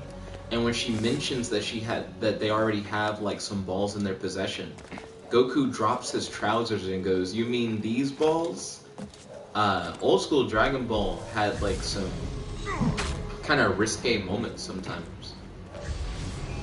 Like some kind of like oddly edgy humor. Yeah. Zong said, "Yes, Nickabenson, you should do a voice acting video." I actually have a video on the channel where I dub over a public domain anime. And I think it's called "If Jet Did an Anime Dub" or whatever is like the title of it. So if you guys like the little voice acting stuff, I would highly recommend checking that out. I would also recommend checking out some of the AI Dungeon 2 streams we've done. Sometimes I dramatically read some of the stuff. Sometimes I'd say it's not as dramatic as it could be. It varies. Yo, the game kind of let me super jump on him. I feel like it shouldn't have let me get that jump. I think I covered like double the normal distance. Let's see, Godzilla said done. He said I created an amino post with all the comic things. He said it's not done yet. Ooh, I'm hyped for that. Yes, I'm hyped for that. Oh. Let's see, Zong said, "I'm also officially subscribed to your channel. Hit that bell too. Thank you kindly, Zong. Truly appreciate it." Godzilla said, "I called the thing an anime because you call AI Dungeon 2 an anime." AI Dungeon 2 really does feel like anime. The longer you play it, the more you get those crazy anime-esque plots. Let's see. Zong said, "Yes, Someone got the reference. Godzilla said, but I don't know. Derpy Assassin 19 said, this game is great. Thanks for suggesting it to me. I'm playing a Union officer and hunting down Confederate soldiers, so I burnt down the forest and killed them all. Yo, I'm glad that you're vibing with AI Dungeon 2. I feel like AI Dungeon 2, because of how open it is, has something for everybody, you know? Finally, I found the treasure here. There's some oddly good treasure at these, like, starting areas. For some reason, I have the Bleach theme stuck in my head. I haven't listened, well, it's weird to say I haven't listened. I haven't watched Bleach in the longest amount of time. I also haven't finished Bleach. My mom says it's like one of her favorite anime. Also, there's another fast travel point on the map. I was not made aware of this. I'll have to get that momentarily. Let's see, Godzilla said, like, alien warfare? Then Zong said, AI Dungeon update. He said, I'm swooning. A peasant girl who woke me up in my house and didn't know I lived there. Wait, what? So, you wake up, there's a peasant girl in your house, and then you're like, hey. You put the charm on her.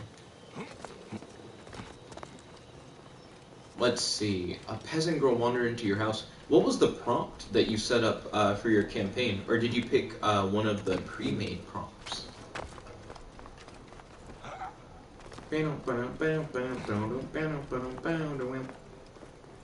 Oh, also, I've recently been doing more daydreaming. There's a Reddit called r/immersive daydreaming, and it's made up of people who like daydream for fun, just as like a hobby. And it seems like a lot of the people on there have their own little paracosms, like fictional universes that they've made up, that they use for the purpose of daydreaming. It's pretty neat.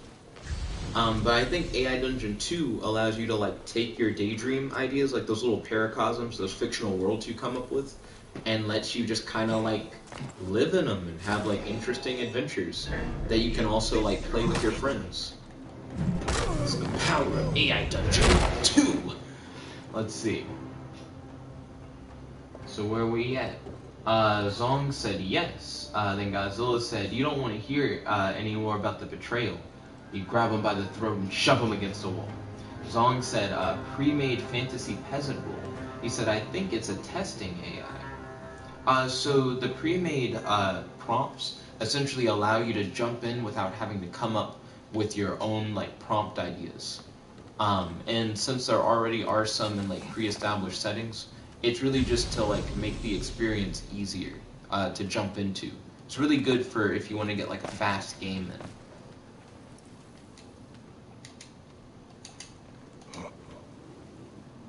Oh, there's hay here. That was convenient. Let's see, Godzilla said, if you ever betray me again, I'll kill you, you scream. He looks scared but obeys. Zong says, since there was a pop-up to opt in or out of the AI testing. Oh, so the AI testing thing, you can choose to opt in or out into trying to help train the AI for AI Dungeon 2 to like behave better, like to make it work better. That's all that is. Also, I probably need to upgrade my gear. I think I have like a lot of good gear that I just haven't switched into. I only use the heavy blunt weapons, and I haven't really found a heavy blunt weapon that's better than the one that I already had. At least for melee, I only use heavy blunt weapons.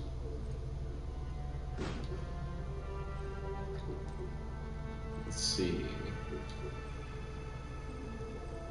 Looks like I do have some better bows.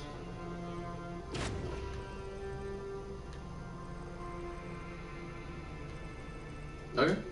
I've upgraded all my weapons. Let's see. Zong said, well, I'm glad I'm helping by opting into testing. He said, at least I think I did. Hey, ballin'. Do. That definitely is helpful. Farmers depend on this breed. They'll pay for sure.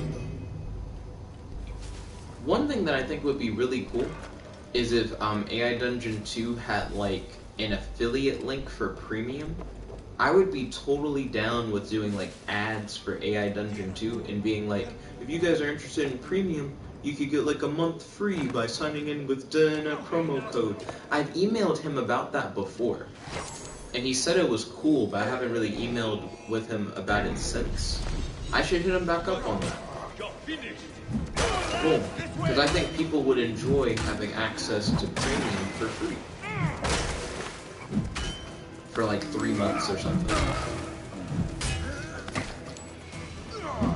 Bam, it would help get more people into the game and allow people to like fully experience it. Bam. Good.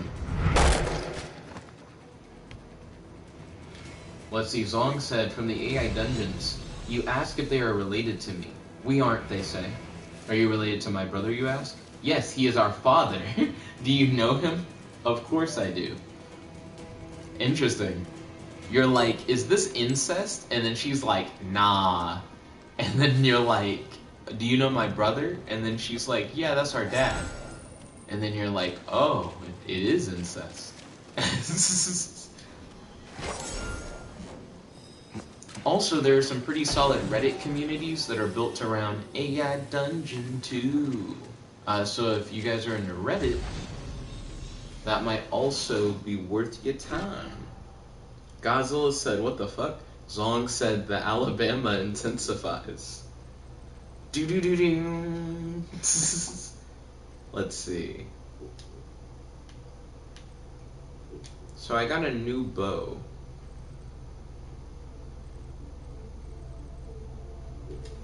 I guess it's not better than the bow I already have.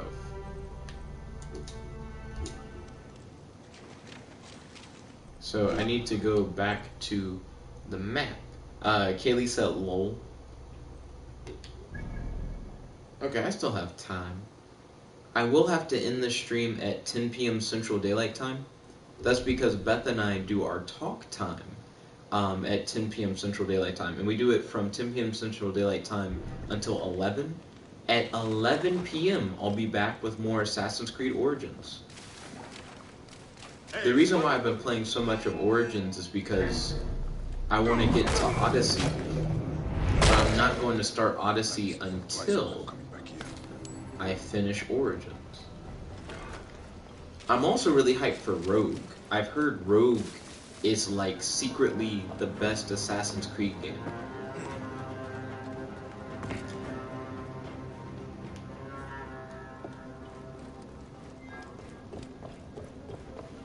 I don't know, I kind of want to look at Bleach again. I might start back where I left off. I was on like the bounce arc or whatever. I wonder if I should try to watch Bleach but skip the filler. Or if I should like try to continue with Bleach, just going through all of it like I was before. Baye, the spring, you got it back. Thank the gods. The farmers need this desperately. I don't know who you are. Grateful, Baye. It's like having our Medjay back again. I don't know who you are. Glad I could help. May a moon walk with you, Seni. I don't know who you are. What was that? I don't understand the interaction. That is a big ass mountain. Do I have to climb up to get up there? Huge mountain.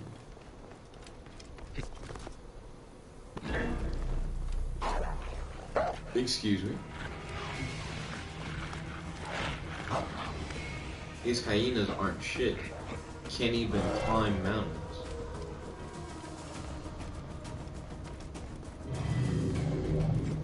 How am I supposed to be threatened by non-climbing hyenas?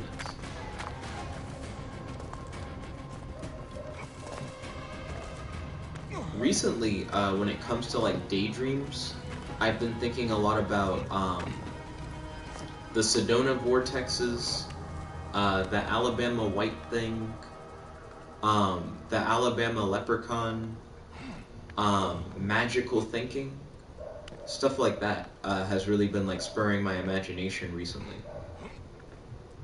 I keep calling it the Alabama White thing, but it's the Alabama White Thang. It's like a Alabama equivalent of like Bigfoot or whatever, which seems weird. That it's like a special Bigfoot instead of it just being like Bigfoot. I feel like a lot of like states and communities have their own like Bigfoot urban legends, but it's interesting to have one where it's like, but we don't call it Bigfoot, we call it like something else. Kaylee said Alabama white sauce. The other day I was like looking up a link about like the Alabama white thing, and the Alabama white sauce did come up. People really like that white chicken sauce or whatever. Zong said the White Fang. He said, sounds like an Asian name. Not the White Fang. That would be cool. It's the White Thang. Like Thang. Like thing, but you say it like with a hard southern accent. I don't know why it's the Alabama White Thang and not just like the Alabama Bigfoot or something. And to be honest, once you start describing like a white Bigfoot, that's just kind of a Yeti. Like I was thinking about that earlier today. Like I was daydreaming about like a Yeti that had ice powers, and it allowed them to like live in the harsher, like warmer climates of Alabama because they can like summon ice and snow to sustain themselves. Let's see. Godzilla says sassy squatch thing. Sassy squatch thing. That's Meg the Stallion's best friend, sassy squatch thing. Kaylee said, I love white sauce. Joe the Playa said, I wish phones could use LAN cables. Yo, I wish you the best of luck with your router. I'm sorry to hear about that, my guy. Zong said, oh, he said, like the slang for thing. Yeah. I do think the Alabama White Fang sounds a lot cooler. I prefer what you said over the actual thing. And then Zong said white thing, so like a Yeti meant for the South? That's what I think when I like imagine like a white Bigfoot-like creature. It's been years since I've read about the Alabama White Thing. I recently started thinking about him again once I tried intentionally daydreaming. I used to daydream when I was a kid, but I don't think I ever really daydreamed on purpose. So now as an adult, as a hobby, I'm trying to get into like intentionally daydreaming, because I think the community is cool, and I think the concept of doing that sounds fun. Let's see. Kaylee said, I'm a Sasquatch. Sassy, bougie, ratchet. If only all the things could rhyme with Sasquatch. I'm a Sasquatch. Wow, Sasquatch actually is really weird to try and rhyme off of. I don't think I've ever tried to do that before. Sasquatch. Matchbox? But you can't be a matchbox. Because the rest of the rhyming words have to all be adjectives. Sasquatch, matchbox.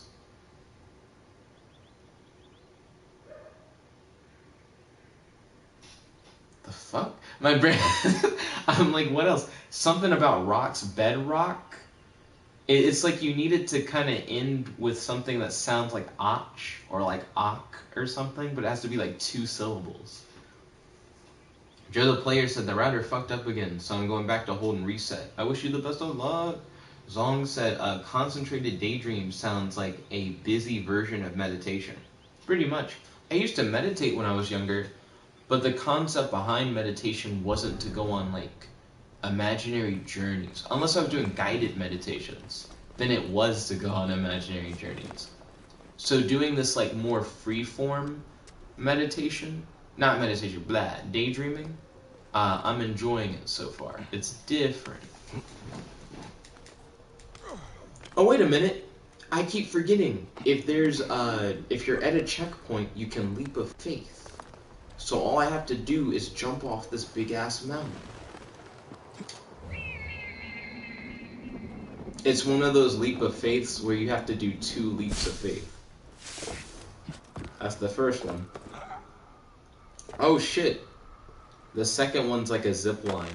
Oh, I hate this. I cringe whenever I look at this. If you did this with your hands in real life, you would have such a horrible rope burn. You would get to the bottom and you would have like skeleton hands. There'd be like no skin or muscles. It's so gross. Think about how fast you're going, just tearing your hands up. That's just rope. There's rope on raw hands. You don't even wear gloves. Yeah, that would hurt. That would really, really hurt.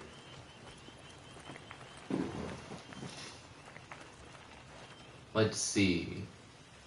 Joe the Player said Sasquatch Apple Watch. Yeah, I mean that rhymes. Zong said XD. Then Kaylee said Sasquatch. Sasquatch?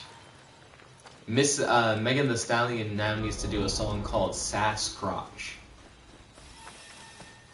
Is a Sasquatch like when you like don't groom your genitals? You got a Sasquatch? Bandits. How dare they? Because this is hairy as a Sasquatch. Kaylee said, ouch. Joe the Player said, so I think I found a way to hold the pin in without pushing it in. Interesting. What do you do in order to do that? One second. Whoa, what the fuck? Whoa, why is he so strong? Why is he so strong? Get the fuck out of here. I'm level like 19. We're supposed to be like in a hella low level area. He is immensely strong. Holy shit. Where am I? Did I accidentally leave Siwa? Where the fuck am I located? And Siwa, the low end is supposed to be level 1 and the high end is supposed to be level 5. Why is he so strong? He hit me like a stranger. Yo. Song said, maybe take a daydreaming session and then taking it into a guided meditation of adventure. I think that could be cool. I'm thinking about doing like a daydreaming session and then like building up a prompt idea to then put in an AI dungeon 2. And then not only could I like explore that world further through like collaborative writing and like gameplay, but I could also play that like prompt with my friends and see how they would like travel through like my daydream world. Like I think that could be really fun. Let's see. Zong said, into the router? Yeah, I'm like, how are you? Oh wait, Joe the Player is talking to Zong about, Zong is asking Joe the Player what his solution has been. Godzilla said, whoa, what the hell is happening? It said, you say, it seems the best way to do it is to smash the keyboard and you get the correct password. You take a deep breath and press the button. A loud noise occurs as the entire computer room explodes into flames. I've done something like this. I've actually had a similar experience on AI Dungeon 2 before, where like you try to like access a room using like a hacking thing and then it explodes. Kaylee said, oh my. Godzilla said, you look around. You look around and notice that you are no longer falling through space. Instead, you're floating in midair. You try to move your arms and legs, but nothing happens. It sounds like when the computer room exploded that it launched you into outer space. Hefty explosion. Let's see, Zong said a toothpick may work better. Interesting. Joe the Player said, I'm going to go back upstairs, and if the stream freezes, then it might not work. He said the tool that it is doesn't matter as long as it can reach the button, which I know a pin does. Interesting. So, Zong, are you saying that a toothpick could hold it down without Joe having to like continue to hold it down himself? Fuck, why are there like strong people here? What? I don't even know what level these guys are. They're just stronger than me. They shouldn't be here though. Okay, that's the only objective here. I'm getting out of here. I have not brought Hamu here, but things have been different.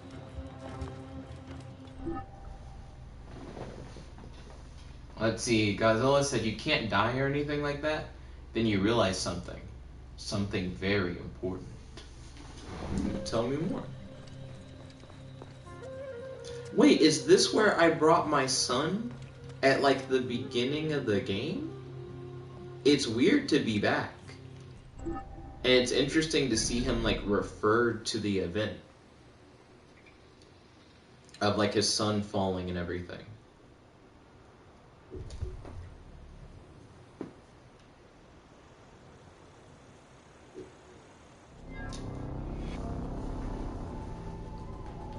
That kind of reminds me of in the Batman Arkham games, you can go to Crime Alley, where like your parents died, and you're able to like mourn their death.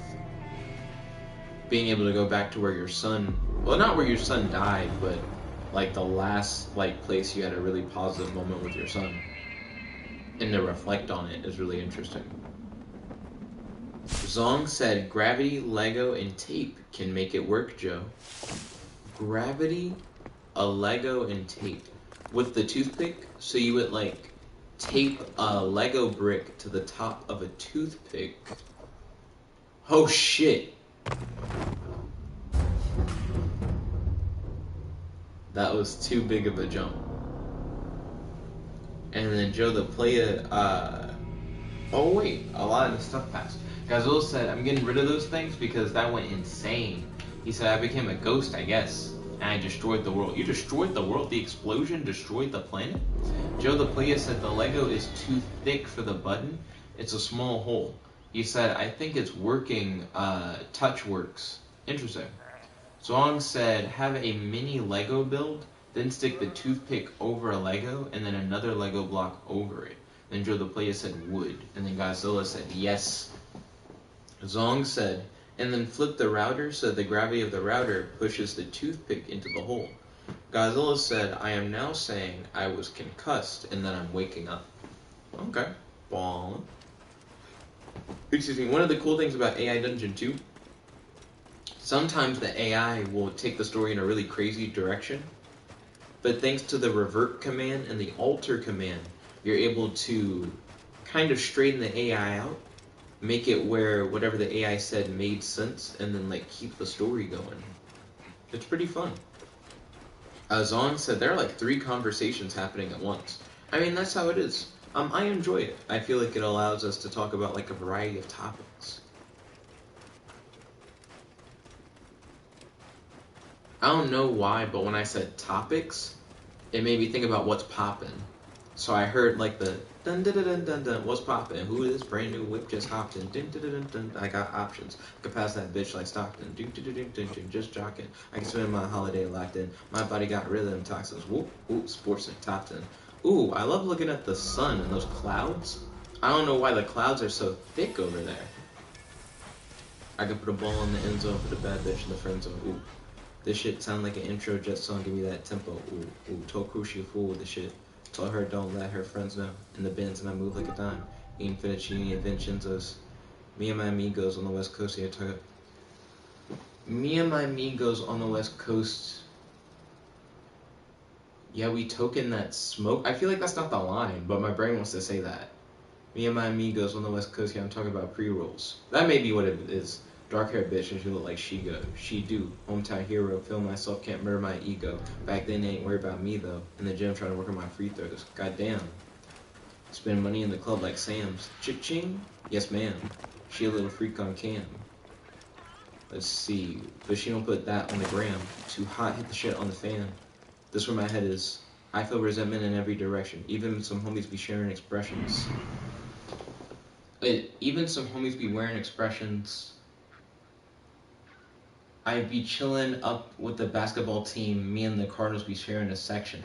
Somewhere in there is a lesson. I feel like I skipped the thing about your friends not being able to stare at reflections. Every once in a while, I'll think about what's poppin' and I'll remember like most of the song.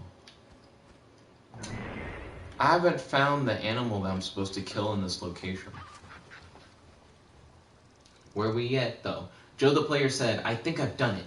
I'm literally balancing the pin between the router and an old DVD player. Nothing seems to be a problem at the moment, and it's really late, so getting a Lego out would wake everyone up."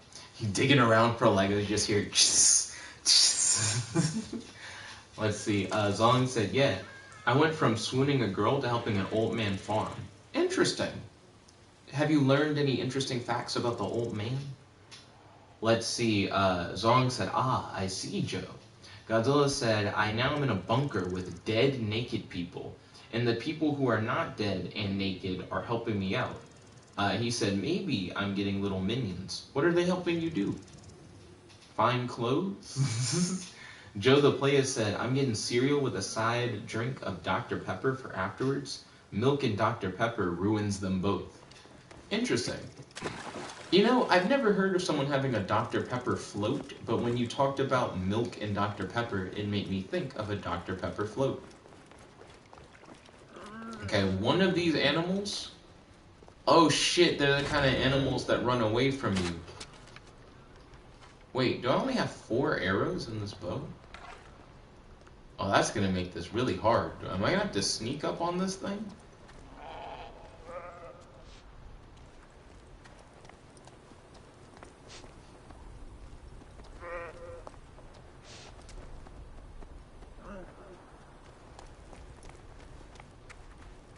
Oh, this sucks. My bow only has 3 arrows left because I wasted one of them. Are those wild horses?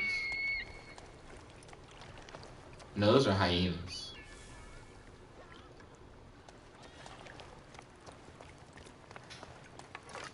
So I'm looking for a ram to fight. Normally at these animal lairs, you'll run into like a bunch of rams.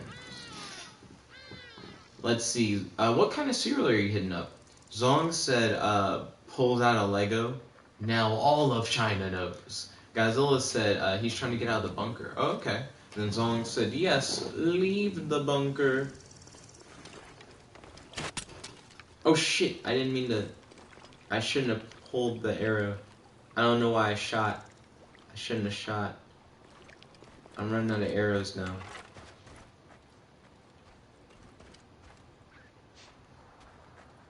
I saw a pretty big looking dude earlier.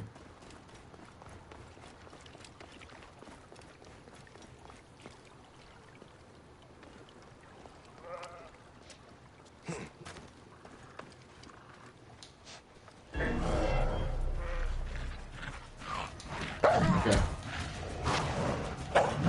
Get some action.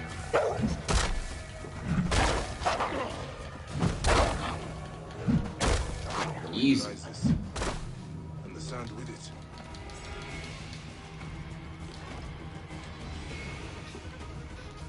Godzilla said you pull yourself out of the bunker and continue walking down the corridor. There are several more explosions occurring in the distance, and you hear screams coming from somewhere. Explosions and screams.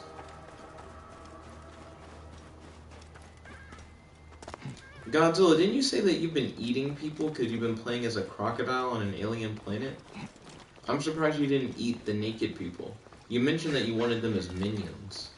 Do you have any other, like, human friends in your, like, human eating game? Zong said, oh yes, the swooning works. Congratulations on the swoon game. Godzilla said, yes. Ooh, tell me more about, like, the world of your AI Dungeon 2 campaign, Godzilla.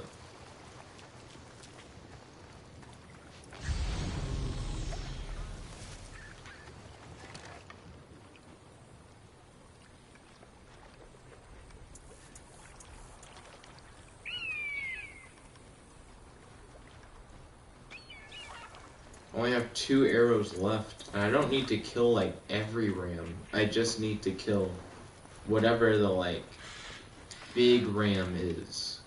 There's gonna be one who's, like, the main target. Let's see. Godzilla said, yes, I just want to get up on land. It does not have a name. He said there are green alien people. They have guns. And then there are humans that are in, like, a tribal stage. Interesting. I've never seen John Carter, but I've heard a little bit about John Carter, and for some reason, it's giving me John Carter vibes, but I don't even know if that's accurate. Let's see. Joe the Playa said, you know, I think it might have worked. Nice. Congratulations, Joe. Godzilla said, but they are as smart as we are now. So they're like tribal humans, but they have the intelligence of modern man, but they still live in tribal society. Why don't they, like, evolve not text-wise, tech-wise? Let's see. Zong said, you lie next to her and kiss her deeply before drifting off to sleep. Kiss her deeply. Giving her them deep throat kisses. Fucking whole other level of French. Godzilla said, but the aliens are trying to destroy them. He said, I am an alien creature from the now destroyed planet Earth. Yeah, you're a crocodile. So this takes place post Earth's destruction. How was Earth destroyed in this world? I have like 15 minutes left in the stream. I want to do this ram mission, but because the rams run away from you, and I don't have a lot of arrows, I'm like, ah.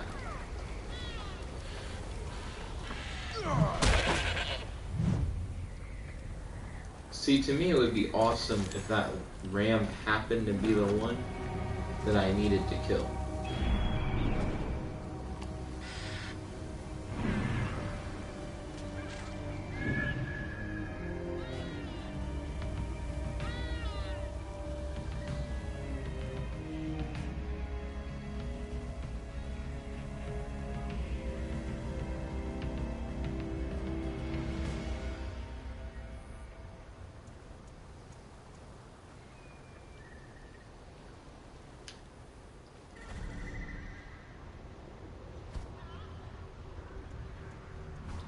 I kind of... Yeah, there he is.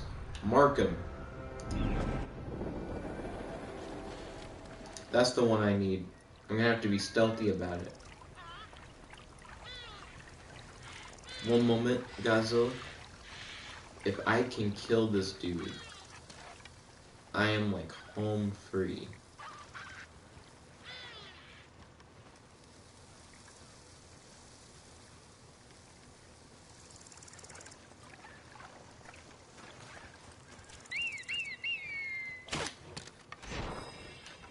Yes. We got him.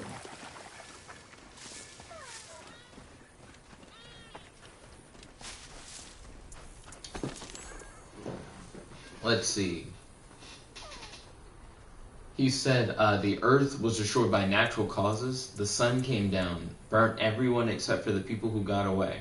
That makes it sound like the sun was like hanging above the planet and then like crashed into the planet. And I'm like, that's not how the sun works. You're like, it came down.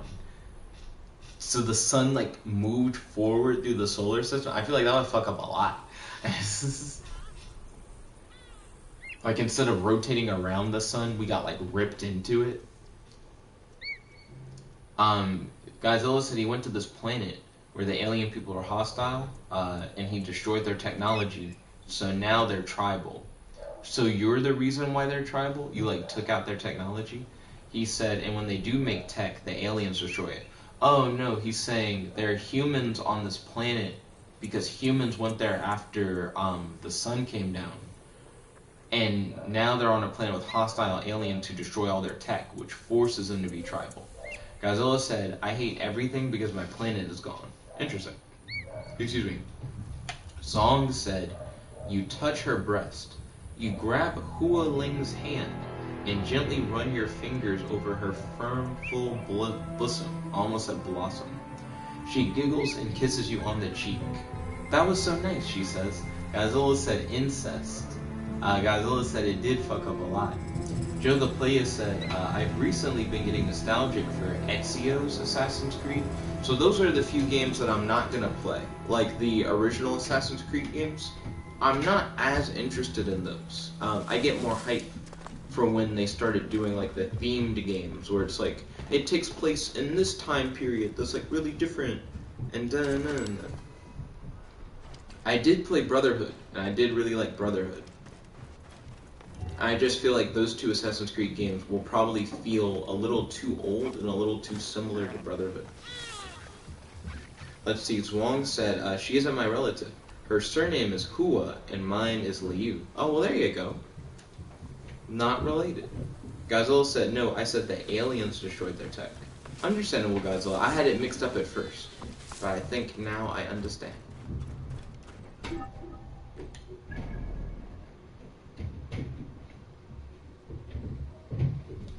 The mission to the question mark continues. And there are more question marks over the hill. There's a lot to do in Siwa. There's a lot to see and see what. I still have time. So I'm going to continue the stream for another like few more minutes or so. Then after that, I'm going to end the stream at 10 p.m. Central Daylight Time, so Beth and I can have our bedtime, where we talk to each other for like an hour or so. Then after that, at 11 p.m. Central Daylight Time, I'll be back with more Assassin's Creed Origins. Don't worry, we still have a few more minutes before I end the stream. I just wanted to give you guys a heads up that the stream will be ending soon.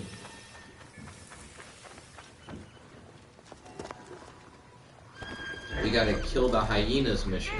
Like, kill the hyenas is really like kill that one hyena, which is the first one I killed. Because he looked special, he was sitting in the middle of all the hyenas.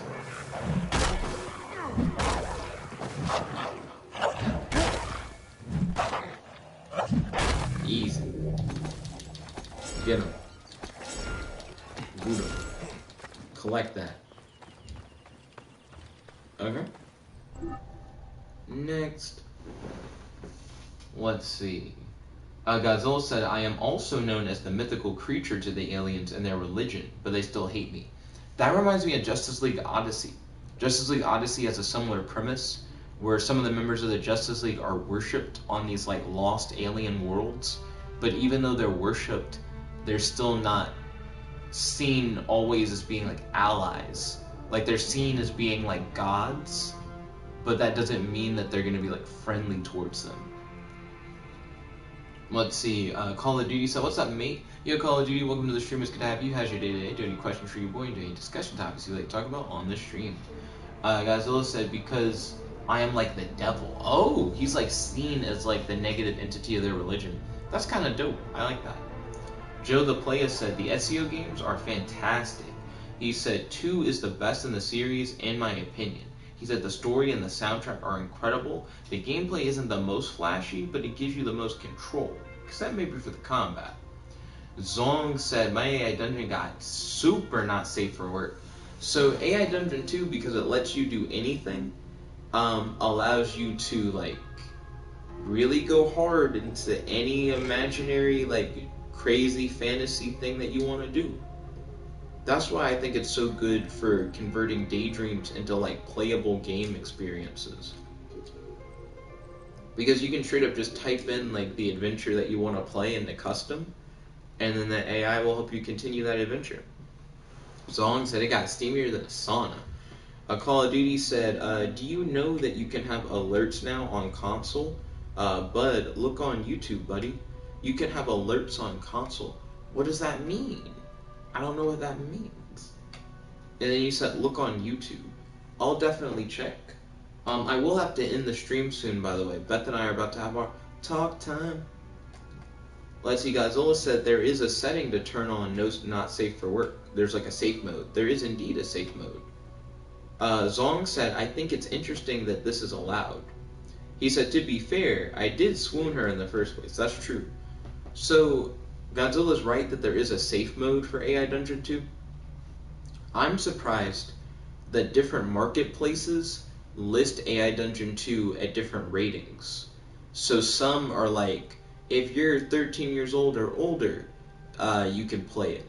Others treat it like a rated M game, where you're supposed to be like, 17 plus. And then others are like, rated E for everyone kind of thing. It's really weird. So there's a lot of variables, well, not variables, but variants in how they rate AI Dungeon 2, and like how old you need to be to play it on like different app stores. Call of Duty said, it's when someone subscribes to you. Oh, like a subscribe that pops up on console? How do you set that up? I don't know how to set that up. Ryan said, hi. Yo, Ryan, welcome to the stream. It's good to have you. How's your day today? Do you have any questions for you, boy? Do you have any discussion topics you'd like to talk about on the stream? I'm actually about to end the stream momentarily, so I can get ready for Beth and I's talk time. Because Beth and I are supposed to do our talk time at 10 p.m., and it's like 9:50. So I want to take a break to be able to like get something to drink, relax for a bit, use the restroom. So I'm going to end the stream here, but don't worry, I'll be continuing the stream again at 11 p.m. Central Daylight Time, so stay tuned.